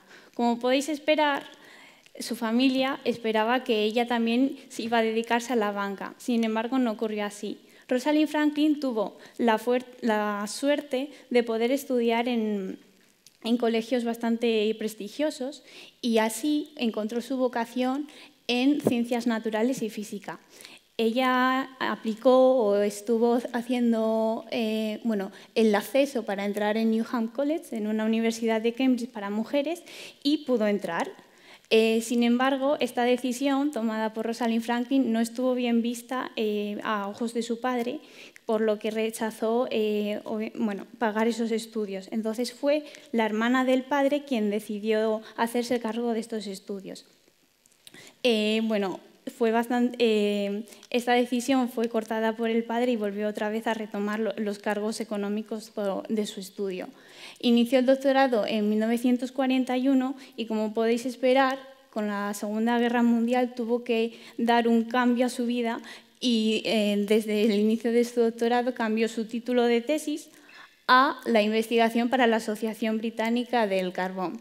Esta asociación había comenzado con la Segunda Guerra Mundial y Rosalind Franklin aportó numerosas investigaciones a la estructura del carbón. Esta estructura lo que pudo ayudar ayudó un poco a la Segunda Guerra Mundial, y con todas sus investigaciones que aportó, posteriormente, en 1945, se pudo doctorar en Cambridge por este título del carbón. Posteriormente, normalmente, cuando empiezas a hacer un doctorado, diriges tu carrera investigadora hacia un postdoc. Puedes dirigir el postdoc, y se fue a París. En París, Rosalind Franklin se dedicó a la cristalografía de rayos X. Aquí, en París, fue de las mejores científicas en esta técnica. Y además, posteriormente, no solo le bastó con estar en París, aunque ella estaba muy alegre en París por su ámbito liberal, que era aceptada por ser una mujer, se movió al King's College de Londres por su alto prestigio. Sin embargo, aquí su carrera investigadora como mujer fue un poco más infravalorada. Aunque mejoró un montón las técnicas cristalográficas de ese instituto, no se vio tan bien que una mujer, por ejemplo, tomara un café en la sala de los profesores. Sin embargo, mejoró las técnicas, y a los pocos meses incluso de estar en el King's College de Londres, sacó una fotografía, empezó a estudiar la estructura del ADN, que además estaba muy en auge entonces. Muchos de vosotros conocéis la fotografía 51, ¿verdad? Bueno, pues la tenemos aquí. Y Rosalind Franklin, como le gustaba divulgar sobre ciencia y obtuvo esta fotografía que se ve bastante bien, ella dio una charla a la que colegas y colaboradores de ese instituto asistieron, pero además Watson y Crick fueron invitados por Wilkins. Wilkins no se llevaba muy bien con Rosalind Franklin y sí que estaba en el King's College, pero Watson y Crick estaban a 90 kilómetros del King's College, pero decidieron ir. ¿Por qué decidieron ir? Bueno, pues Watson y Crick también estaban investigando la estructura del ADN, pero llevaban un par de años que no tenían ningún resultado positivo. Entonces dijeron, bueno, pues vamos a ir a ver qué tiene Rosalind Franklin. Rosalind Franklin entonces ya tenía algunas hipótesis sobre la estructura, cómo estaba formada, etc. Después de esta charla, Watson y Crick recibieron, a los pocos meses publicaron un artículo en Nature en el que describían un poco la estructura helicoidal del ADN, y etc. Y esto fue una revista bastante prestigiosa para Watson y Crick y estuvo bien vista. Sin embargo, años más adelante, Rosalind Franklin escribió otro artículo mostrando la fotografía 51, pero obviamente no fue tan prestigioso como la que hicieron Watson y Crick. En el artículo que escribieron Watson y Crick en el 52-53, apenas mencionan a Rosalind Franklin. Solo dicen que estuvieron inspirados por los resultados no publicados de Rosalind Franklin, pero sin embargo, por el contrario, Rosalind Franklin agradece a Watson y Crick por la información aportada en el Nature. Sin embargo, como os he comentado, Rosalind Franklin no estaba muy a gusto en el King's College y se muda. En 1958 cambia un poco su carrera investigadora y empieza a estudiar la estructura del virus del mosaico, del tabaco y la polio. Sin embargo, fue diagnosticada por cáncer de ovarios 2 años adelante y estuvo luchando contra esa enfermedad. Ella empezó a recibir quimio, pero en un viaje enfermó bastante y murió en el 58. Watson, Crick y Wilkins se apuntaron para el Premio Nobel de Fisiología o Medicina en el 62 y lo acabaron ganando. Para apuntarse a un premio Nobel tienen que ser 3 personas y tienen que estar en vida. Entonces, esto es lo que ocurrió, y más adelante su compañero Aaron Klug, que también estaba investigando la estructura de estos virus, ganó el Premio Nobel de Química por el desarrollo de métodos cristalográficos. Sin embargo, esta es una publicación del diario de hace casi un año, en el 2023, donde mencionan a Rosalind Franklin como no víctima de haber descubierto la estructura de doble hélice del ADN, sino como co-descubridora. Es decir, todas sus notas científicas, todas sus fotografías aportadas ayudaron a la resolución de la estructura del ADN. ¿Y por qué os estoy hablando de Rosalind Franklin? Bueno, pues como os he mencionado, fue una cristalógrafa muy prestigiosa que además empezó a mejorar las técnicas de cristalografía. Yo estoy en un laboratorio de glicomonología estructural. Estamos en BioVizcaya y aquí os presento algunos, no todos, de los miembros de nuestro laboratorio. Beatriz Trastoya, nuestra PI o nuestra líder, la que nos guía un poco en las investigaciones, y luego está el resto de mis compañeros que han venido ya a verme. ¿Y por qué a mí me gusta esto de la ciencia? Pues empecé un poco en el instituto. Tenía una profesora de biología que le apasionaba la biología y lo transmitía a los estudiantes de una manera que es que no te lo podías imaginar. Y entonces pues yo iba desarrollando un poco mi curiosidad científica, porque me gustaba esto y tal. Y entonces decidí estudiar biotecnología en la Universidad de Oviedo.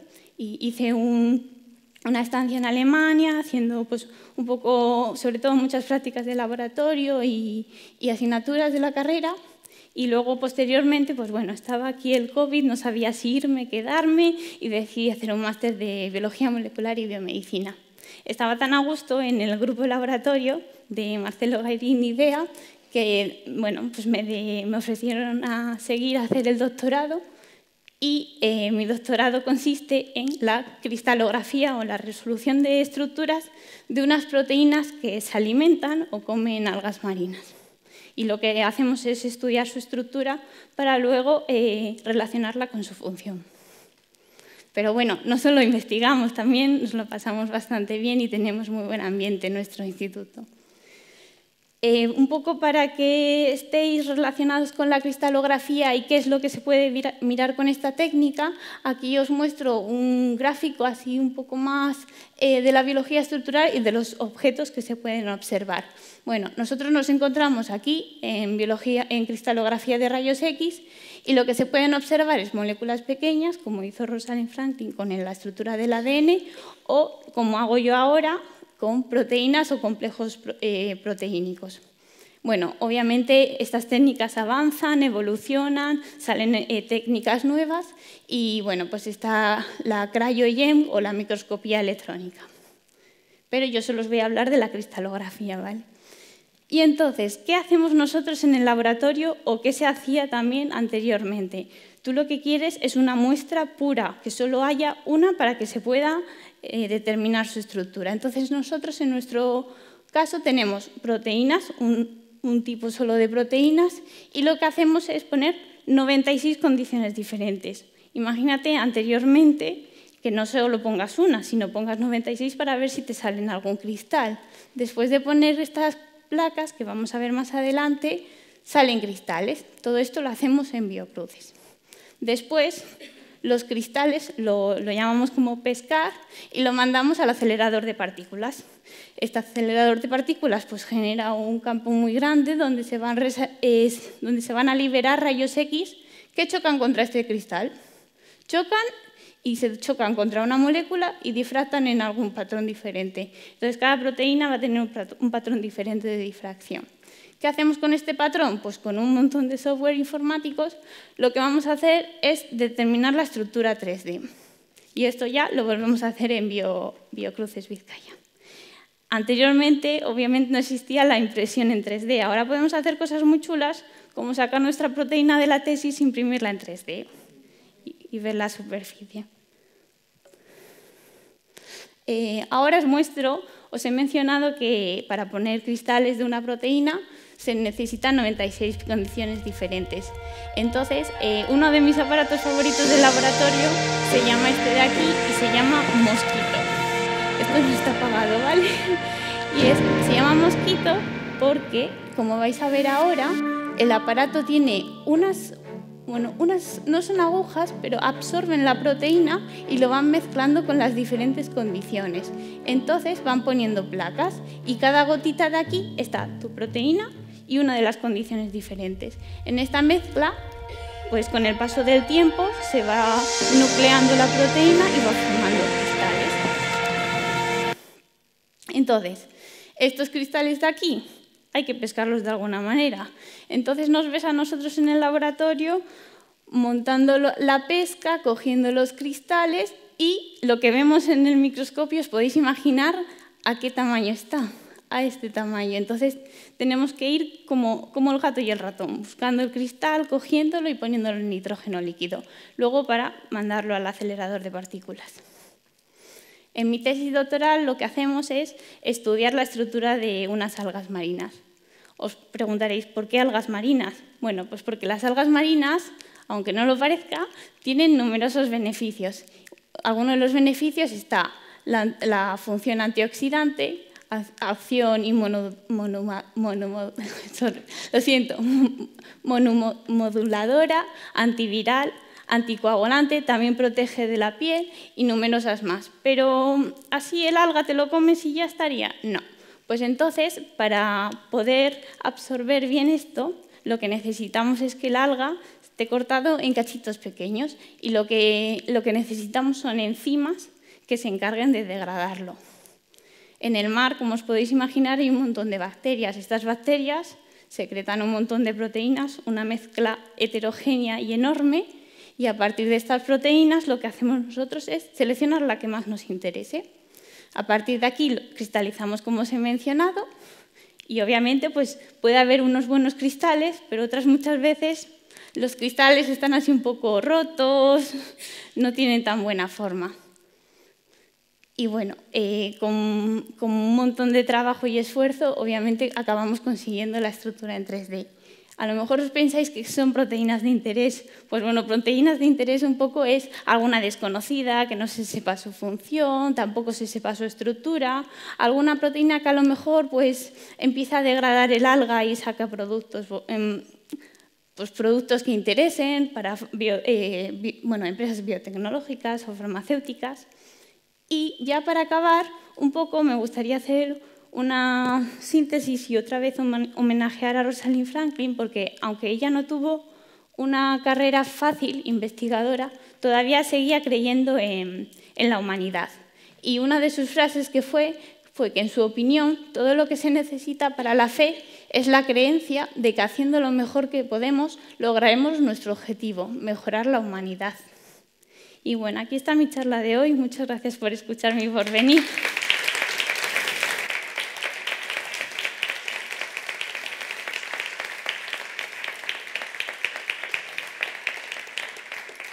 Y doy paso a mi compañera Monse, así que el escenario es tuyo.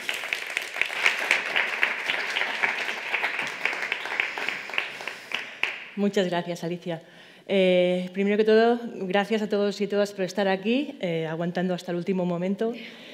Y sobre todo a la organización por darme la oportunidad de estar aquí y compartir con todos vosotros un poquito de mi vida y un poquito de la vida de Vicenta Arnal, que es a la persona a la cual quiero homenajear. Como os podéis imaginar, Monse no es muy vasco.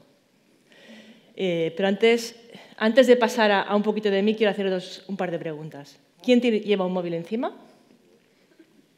Ah, qué fácil, ¿eh? Y la otra todavía es más fácil. ¿Quién desea que su batería dure más? Todo el mundo, ¿no? Bueno, pues en mi día a día, en la ciencia, en las investigaciones, yo intento dar respuesta a la segunda pregunta. Investigo en almacenamiento de energía, concretamente en baterías, y sobre todo mi campo es la ciencia de materiales y el desarrollar materiales que, aparte de que sean más baratos, sostenibles en el medio ambiente, vengan de recursos de materiales no críticos, etcétera, pues que tengan la posibilidad de almacenar más energía en el menor volumen de espacio y además que podamos cargar y descargarlo durante más tiempo. Es decir, que no al cabo de 2 años tengamos que cambiar el móvil porque la batería ya no aguanta más, ¿no? Y decimos que la batería tiene un 80% de capacidad cuando está muerta, ¿vale? Pues bueno, Yo, en mi día a día, intento dar respuesta a esta pregunta. Pero, como os he dicho, mi nombre es catalán, vengo de Cataluña, de un pueblo de 350 habitantes. En blanco y negro no es porque haya Photoshop ni haya filtros de Instagram, tengo una edad y es así. A veces mi madre me dice que esos ojos abiertos es porque ya quería hacer algo en el mundo. Yo siempre digo que mamá, me quieres mucho.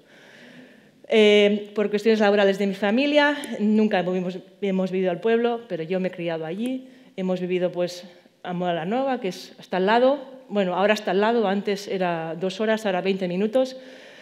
Pero sigue siendo un pueblo pequeño, 350 habitantes. Yo siempre he estado en un entorno rural, donde me divertía saltando y haciendo carreras con sacos de aceitunas, porque en mi pueblo, quien sea escalador está al lado del Montsant y quien le guste el vino está en el Priorato, más o menos para localizarlos. Y el primer vehículo que conducí con 14 años fue un tractor. En un entorno rural, ya hace años, pues poco había ciencia a mi alrededor. La verdad es que he tenido pocas mentoras, referentes en este sentido. Y lo que he ido haciendo era seguir mi camino en función de lo que creía que tenía que tomar en ese momento, sin tener noción de nada. Al cabo nos mudamos la familia a Reus. Aquí para mí fue muy heavy el pasar de pueblo donde yo iba sola por a los sitios a una ciudad muy grande donde ya tenías que coger los vehículos para moverte, ¿no? Y yo me moví a tercero de BUP, 16 años, pasé de un colegio pequeño a un instituto de 8 líneas por curso y yo allí cortocircuité. Y sí que fue una adaptación bastante dura, la recuerdo ahora, en ese momento no. A la hora de terminar la carrera no sabía qué estudiar. Me gustaba mucho la docencia y dije, ¿qué hago? Quería estar en casa porque no sentía que debía irme. Me gustaba estar con mi familia y necesitaba estar con ellos, ¿no? Entonces cogí la lista de notas de COU y donde tenía la mejor nota era en químicas. Y digo, pues me voy a químicas. ¿Por qué no? Voy a probarlo. Además, Tarragona tiene una red de industria química muy grande, muy potente. Digo, pues bueno, pues siempre habrá salidas aquí. Hay mucha gente trabajando. Digo, bueno, pues vale.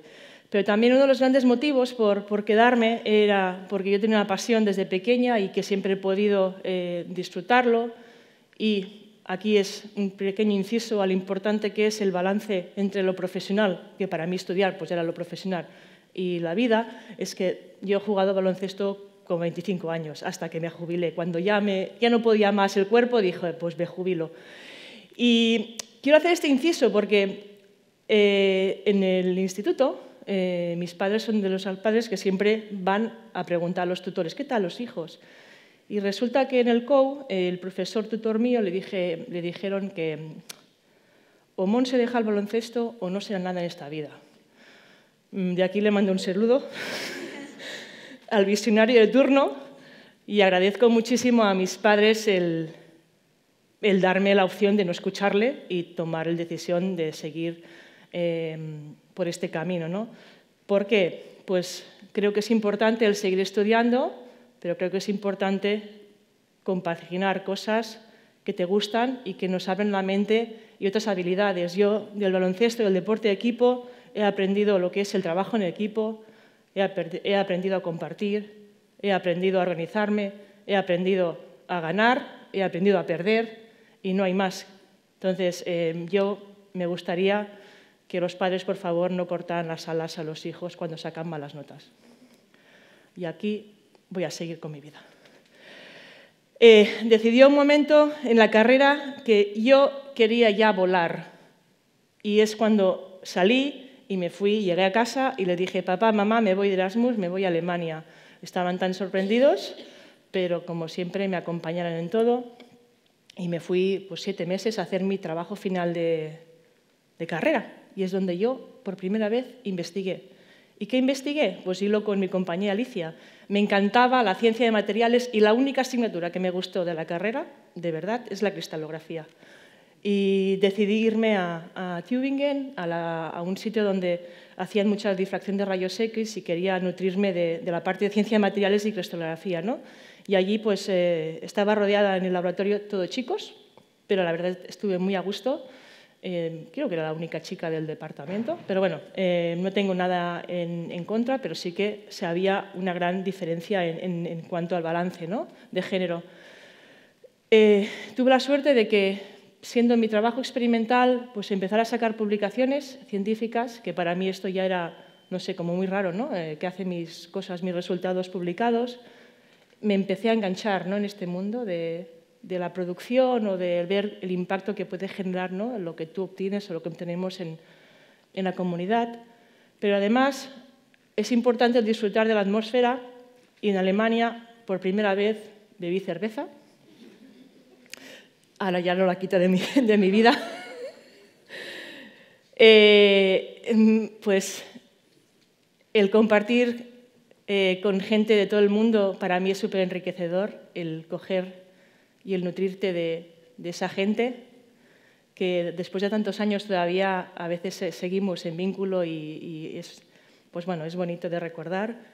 Y bueno, como curiosidad, es el sitio donde hice mi primera y última paella. Salió buena, mi madre en el teléfono y yo haciéndola, pero bueno, ahora prefiero que me la hagan mi padre sobre todo y comerla en familia. El vino es priorato, porque en esa época se podía transportar líquidos en el avión y yo siempre que iba a casa me traía las garrafas. Y bueno, recuerdo también esto con especial, no sé, emoción, ¿no? Volví, decidí hacer la tesis porque esto de la ciencia me gustaba y, cómo no, ciencia de materiales y en el grupo de física y cristalografía de materiales.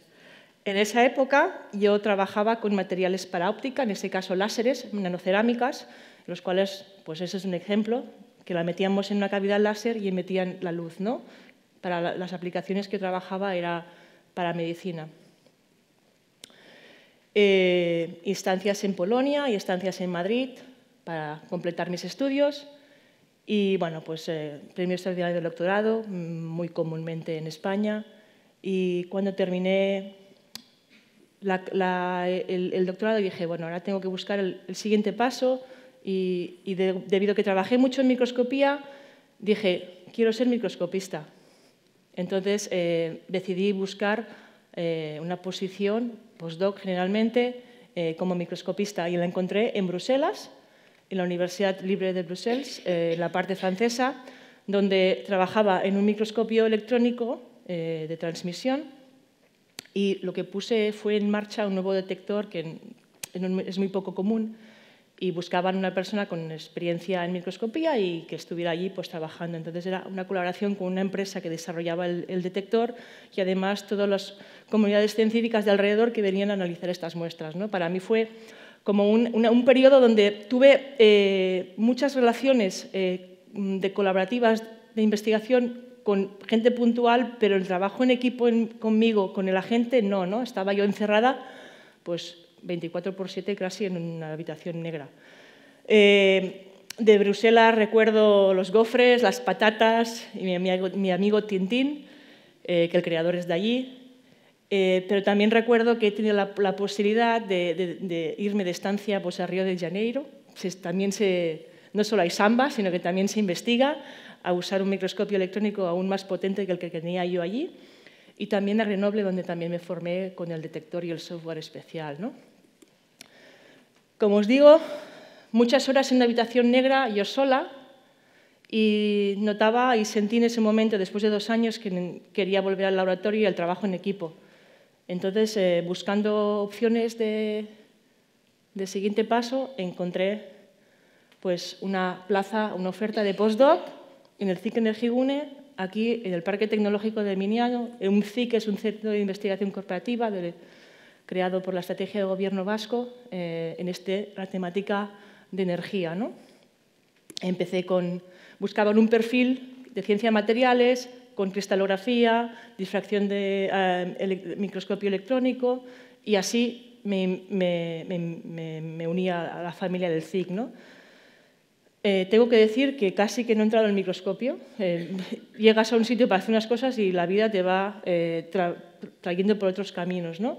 Empecé sí que mucho en el laboratorio, pero bueno, al cabo de Sobre todo, una de las grandes decisiones mías fue una estancia en Montreal, a un centro de investigación tecnológico, incluso ahora ya es empresa de Canadá, de almacenamiento de energía, donde creo que allí me dio el push para cuando volviera pues pudiera acceder a una plaza de investigador permanente, pues desarrollando con mi propio equipo y liderando equipos, ¿no?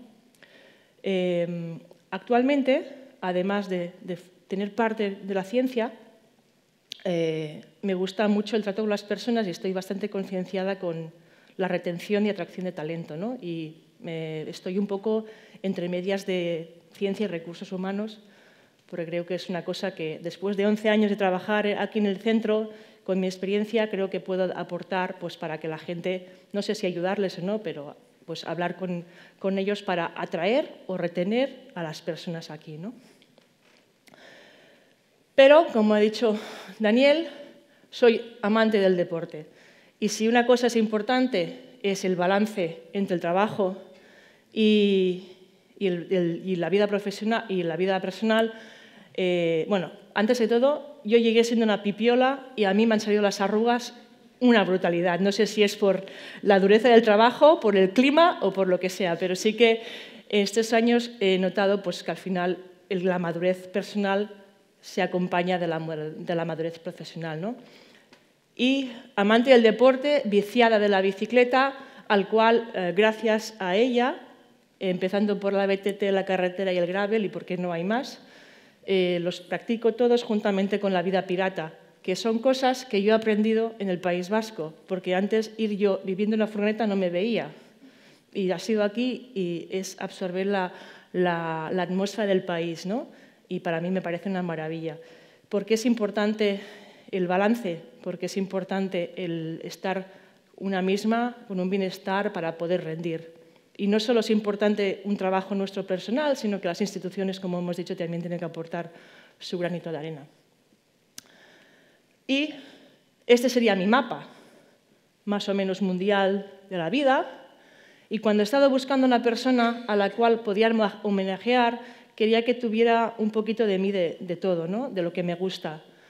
La rama de la ciencia, la investigación, la docencia, la transferencia del conocimiento, con la cual estoy muy concienciada, y la divulgación científica, con la cual intento siempre participar cuando me llaman. Unando estos, encontré a una investigadora científica química, la primera mujer química en España, que además investigaba en electroquímica, no en baterías, sino en sistemas electroquímicos para análisis analíticos. Su primer trabajo fue docente en secundaria y muy amante también de la divulgación científica. Ella decía que su vida profesional la dividía en dos: la investigación, que era su pasión, y la docencia, que era para mejorar la sociedad. Y me gustaría presentaros a Vicente Arnal, que nació en Zaragoza a principios del 1900, de padre jornalero, es decir, es una de las primeras personas que estudió que no venía de la familia acomodada. La mayoría que hemos escuchado hoy venían todas de familias acomodadas, esta no, y aún así persiguió el sueño de estudiar, pero no estudiar solo una carrera, dos. Obtuvo en el 21 el título de escuela primaria, porque le encantaba la docencia. Luego se pasó a la química, sacó todos sobresalientes y matrículas de honor. Esta es sus notas. Para mí es de enmarcar. de enmarcar. La primera mujer en obtener el doctorado en química en España, con el estudio potenciométrico del ácido hipocloroso y sus sales, es para básicamente análisis analíticos. Y también recibió el premio extraordinario en el 1930. Esta es la portada de su tesis. Aprobó, el mismo año que sacó la carrera, aprobó la suposición, que terminó el doctorado, aprobó las oposiciones de física química para enseñanza media. Actualmente esto es imposible, sacarte las oposiciones y aprobar el doctorado, o sacártelo aquí en España. Y fue una de las 3 primeras mujeres en conseguir esta plaza. Para mí, un mérito en esa época. Como investigación destacaríamos que también hizo una pequeña incursión a las estancias en el extranjero, en Basel, en química inorgánica, pero bueno, siempre estuvo combinando lo que era la docencia y la investigación porque, como hemos dicho, era la pasión y también necesitaba un cambio para la sociedad, una sociedad mejor. Varios científicos le publicaron, no tiene tanto impacto como muchas de las que hemos visto ahí a nivel científico, pero también hay que reconocerlo. Y una de las claves es que en 1933 se unió al Instituto Nacional de Física y Química, financiado por la Fundación Rockefeller, en la sección de electroquímica y fueron de las primeras mujeres en entrar en este tipo de instituciones, ¿no? También mérito en esa época. Y coincidiendo con la edad de oro de la investigación, lo combinó gracias siguió combinando docencia e investigación. Es decir, aún así de tener una edad de oro, ella nunca dejó la docencia. Pero vino la Guerra Mundial. Vino la Guerra Mundial, el instituto quedó muy dañado y ella automáticamente retomó el puesto completo de profesora en el Instituto Nacional Femenino de Enseñanza Media Beatriz Galindo de Madrid. Muy orientada a la innovación pedagógica. Me sorprendió mucho porque ahora es una de las cosas que ahora, ¿no?, se comenta siempre, innovación pedagógica, parecía que estamos inventando la sopa de ajo y resulta que ya hace 100 años que una persona ya hacía innovación pedagógica. Hay que reconocerlo también. Fue vicedirectora del instituto, luego pasó a ser directora, ya completamente centrada en la docencia. En 1960 recibió la Orden de Alfonso X el Sabio por sus labores como docente e investigadora y de divulgación. Y en 1960 falleció por un derrame cerebral mientras estaba trabajando en su despacho de una manera infortuita. Y para finalizar me gustaría lanzar reflexiones y podemos debatir si queremos. Para mí actualmente centraría mi vida en pilares que creo que no están muy lejos de lo que hemos comentado aquí, ¿no? A la hora de encontrar un trabajo es identificar cuáles son los valores que tenemos, cuál es nuestra personalidad, cuáles son nuestras habilidades, intereses, y seguro que si unimos todo esto encontramos un agujerito donde está nuestro trabajo perfecto. Y ese trabajo perfecto es ahora, pero a lo mejor en 2 meses es otro, porque nos cambian los intereses, nos cambian las habilidades o los valores nuestros no van alineados con los valores de la empresa. Lo que pasa es que a veces nos da miedo los cambios. El continuo desarrollo de las habilidades transversales y técnicas. Me gusta decir transversales, no blandas o soft skills. Para mí no son blandas, sino que son transversales o transferibles. Es muy importante el cultivar no solo saber más ciencia, más técnicas, sino que también sabernos comunicar correctamente, etcétera, etcétera, etcétera.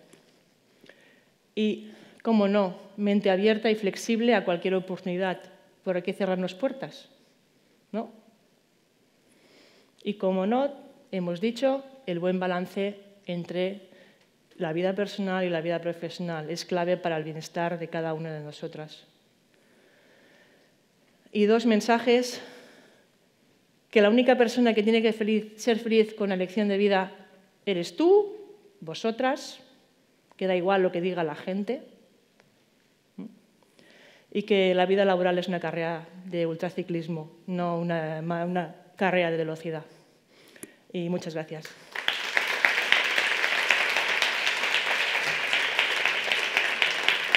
Y le doy la palabra a Dani. Bueno, muchas gracias a nuestras 6 científicas de hoy por contarnos sobre su vida, sobre su investigación y por inspirarnos, ¿no? Porque al fin y al cabo hemos conocido su historia, la historia de otras 6 mujeres científicas e investigadoras que yo creo que nos han enriquecido. No voy a abusar de la expresión tan famosa en la pandemia de vamos a salir mejores, ¿verdad?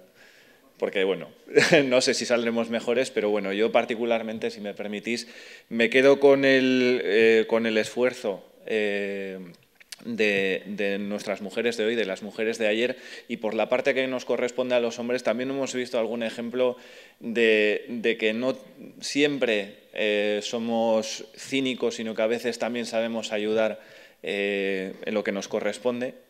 Y es un caso, por ejemplo, el de Rita Levi Montalcini, que yo creo que también es algo con lo que nos tenemos que quedar. Así que muchas gracias a vosotros por vuestra asistencia, muchas gracias a nuestras 6 científicas y nos vemos el año que viene.